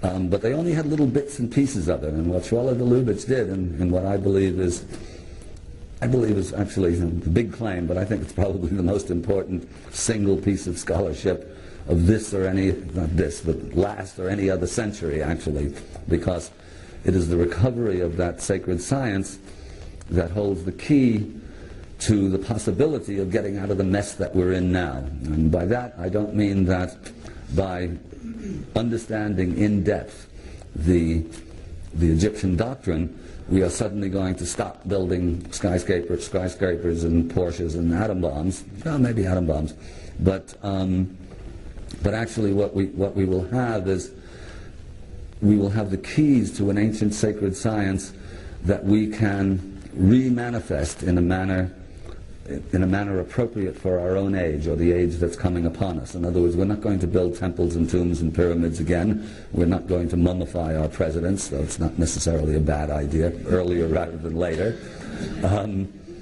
But with those principles to hand, with a grasp on what the ancient sacred science involved, we're in a position, individually and collectively, to sow the seeds of a new civilization and get things going again. So that's going to be the tenor of my presentation tonight. And in a nutshell, what that amounts to is that it's based upon a single issue, actually. I mean, Egypt was a one-issue civilization, and in fact, when you look beneath the surface, which is not so easy to do, of all of the major religions and of all of the tribal and traditional societies that we, in our arrogance, call primitive, and which are not primitive at all, but simply non-intellectualized, not philosophical, as it were, but profoundly wise and deeply understanding, all of them are based upon a single issue or a single understanding. The opposition would say belief. I don't think it's belief. I think it's understanding, knowledge, wisdom, and that is the potential immortality of the soul. I mean, without that, we might as well eat, drink, and be merry, because tomorrow not we may die, but we most assuredly will, and it won't matter a damn. The understanding that we are, by nature, potentially divine is what's at the basis of virtually every true civilization that ever existed, and without that understanding there is no civilization. There's just progress, which is, as far as I'm concerned, the antithesis of civilization. It doesn't have to be, but at the moment it's pretty much that. So what we're going to do now is I'm going to give you a bit of a rundown of Scholler's Symbolist Egypt, or an introduction to it rather, in the sense of how he developed it at Luxor Temple and the basics of it. And then I've got a very interesting video to show you. Those who've been at the conference will know that the term resonance came up time and time and time again in all kinds of, all different kinds of contexts, from new medical devices to medical therapies and so on, to, I forget exactly how, practically all of the speakers, except those who were talking about conspiracies to stop us from recovering the ancient wisdom, we're talking in one way or another about resonance. So I'm going to be showing you a very interesting 20 or 25 minute video that I suspect none of you have heard about or seen, which will then lead us into an understanding of how and why sacred science actually works, why the great religious architecture of the past moves us sometimes to tears, and most modern architecture leaves us cold. Even when it's quite functional and attractive, it still doesn't have the bang to it that, let's say, the temples of Egypt have, or the Cathedral of Chartres, or any of the other extraordinary structures of antiquity. And then following that, then we'll get into the nuts and bolts of symbolism somewhere along the line. I see everybody snoozing. We'll take a break, and then we'll continue for as long as you're willing to sit and listen, or as long as I'm capable of talking. By the way, today I was out, the first time I managed to get out of the hotel practically. I was out at, you probably all know about the hieroglyphs carved into the rocks of a site. I forget the name of it. What's it called? What? Gosford. Carved into the rocks there at Gosford, and which is apparently a very heated controversy about that. Nexus published an article some years ago, and I don't really have the hieroglyphs fluently, and I gave them to a friend of mine who had them a bit more fluent than myself, but was not actually an expert, and he found all sorts of strange discrepancies on the basis of the photograph. But still, it was not a definitive opinion, but there was no way for me to chase it up any further. But subsequently, over the last couple of years, I've become quite friendly with a very rare character, an open-minded Egyptologist. Actually, among the world's shortest books. Do you know those, the whole series of world's shortest books were running around a few years ago, like, Who's Who in Puerto Rico? Biographical dictionary of Italian war heroes, Welsh gourmet cooking. There was a whole lot of world's shortest books. Well, New Ideas in Egyptology may be the shortest of all. And anyway, there's one Egyptologist that I know of, a couple of others actually around, but they just don't happen to be pals of mine. And this fellow is, in fact, a widely recognized hieroglyphic expert. So we now have videos, slides, digital camera, and so when I get back home now, I'll give it to Ed Meltzer, and he will look at these hieroglyphs very, very carefully, and we may have something that actually is valid as a definitive opinion on this matter. Needless to say, if it's a positive opinion, this is a big deal. Actually, I mean, it really is, to be able to demonstrate in effectively incontrovertible fashion that the ancient Egyptians, and if this reading is correct, because the cartouche is there, crudely drawn, but boy, it looks Egyptian to me. I must say, I've seen a lot of hieroglyphs, and I've seen a lot of faked hieroglyphs, and this looks pretty good, but there are these strange discrepancies with it. But to be able to prove that the Old Kingdom Egyptians actually visited Australia is going to shake up a lot of people. So we'll see. Stay tuned on that. I mean, if I get an article from Ed, or even a letter from Meltzer, I'm sure we'll get it into a subsequent issue of Nexus magazine. So you want to stay tuned to that. In any event, we'll once we get into once we get through the video, you'll see why sacred art works the way it does, and why it is so very important to the quest for immortality. I mean, without that, without that, without that, there's really not much point to this existence, and we like to think that there is some point to our existence, even though a rationalist may say, well, what's the difference, we're all just animals and it's all biological drives and all the rest of it. Very few that can actually live in that state of meaninglessness, actually. Deep down, they all have some sense that really that we're not just dogs or snails or octopuses or something. Octopuses are actually pretty bright. Okay, so let's go in now. Let's hope this works. Okay, this is the Temple of Luxor. And Schwaller, I'll backtrack again and digress, but we've got all evening, so I don't care if we take time. Schwaller himself was born in 1891 into a scientific family. His father was a pharmacist or chemist. He was he was brought up with science, but at a very early age attracted to mystical doctrines, esoteric philosophy, mathematics in particular. His first published little pamphlet was at the age of 16, was on Pythagorean mathematics. He was recognized pretty well among his peers and actually the generation older than himself as a kind of a boy genius. And he always had followers. I mean, he always had people who regarded him as a wise man long before his time, even when he was very young. Egypt was never his principal or even a casual interest. He was more interested in the Western Hermetic tradition.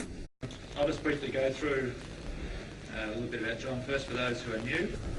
John is the author of Serpent in the Sky, Key to Ancient Egypt, The Case for Astrology, and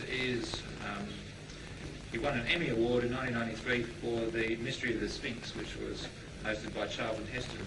As you know, John Anthony West takes regular trips to Egypt several times a year, researching and exploring lost tunnels, all sort of stuff that I want to do, in other words. I'm very jealous. Please give him a hand. Well, we'll trade, Duncan. I've always wanted to be the editor of an outrageous magazine.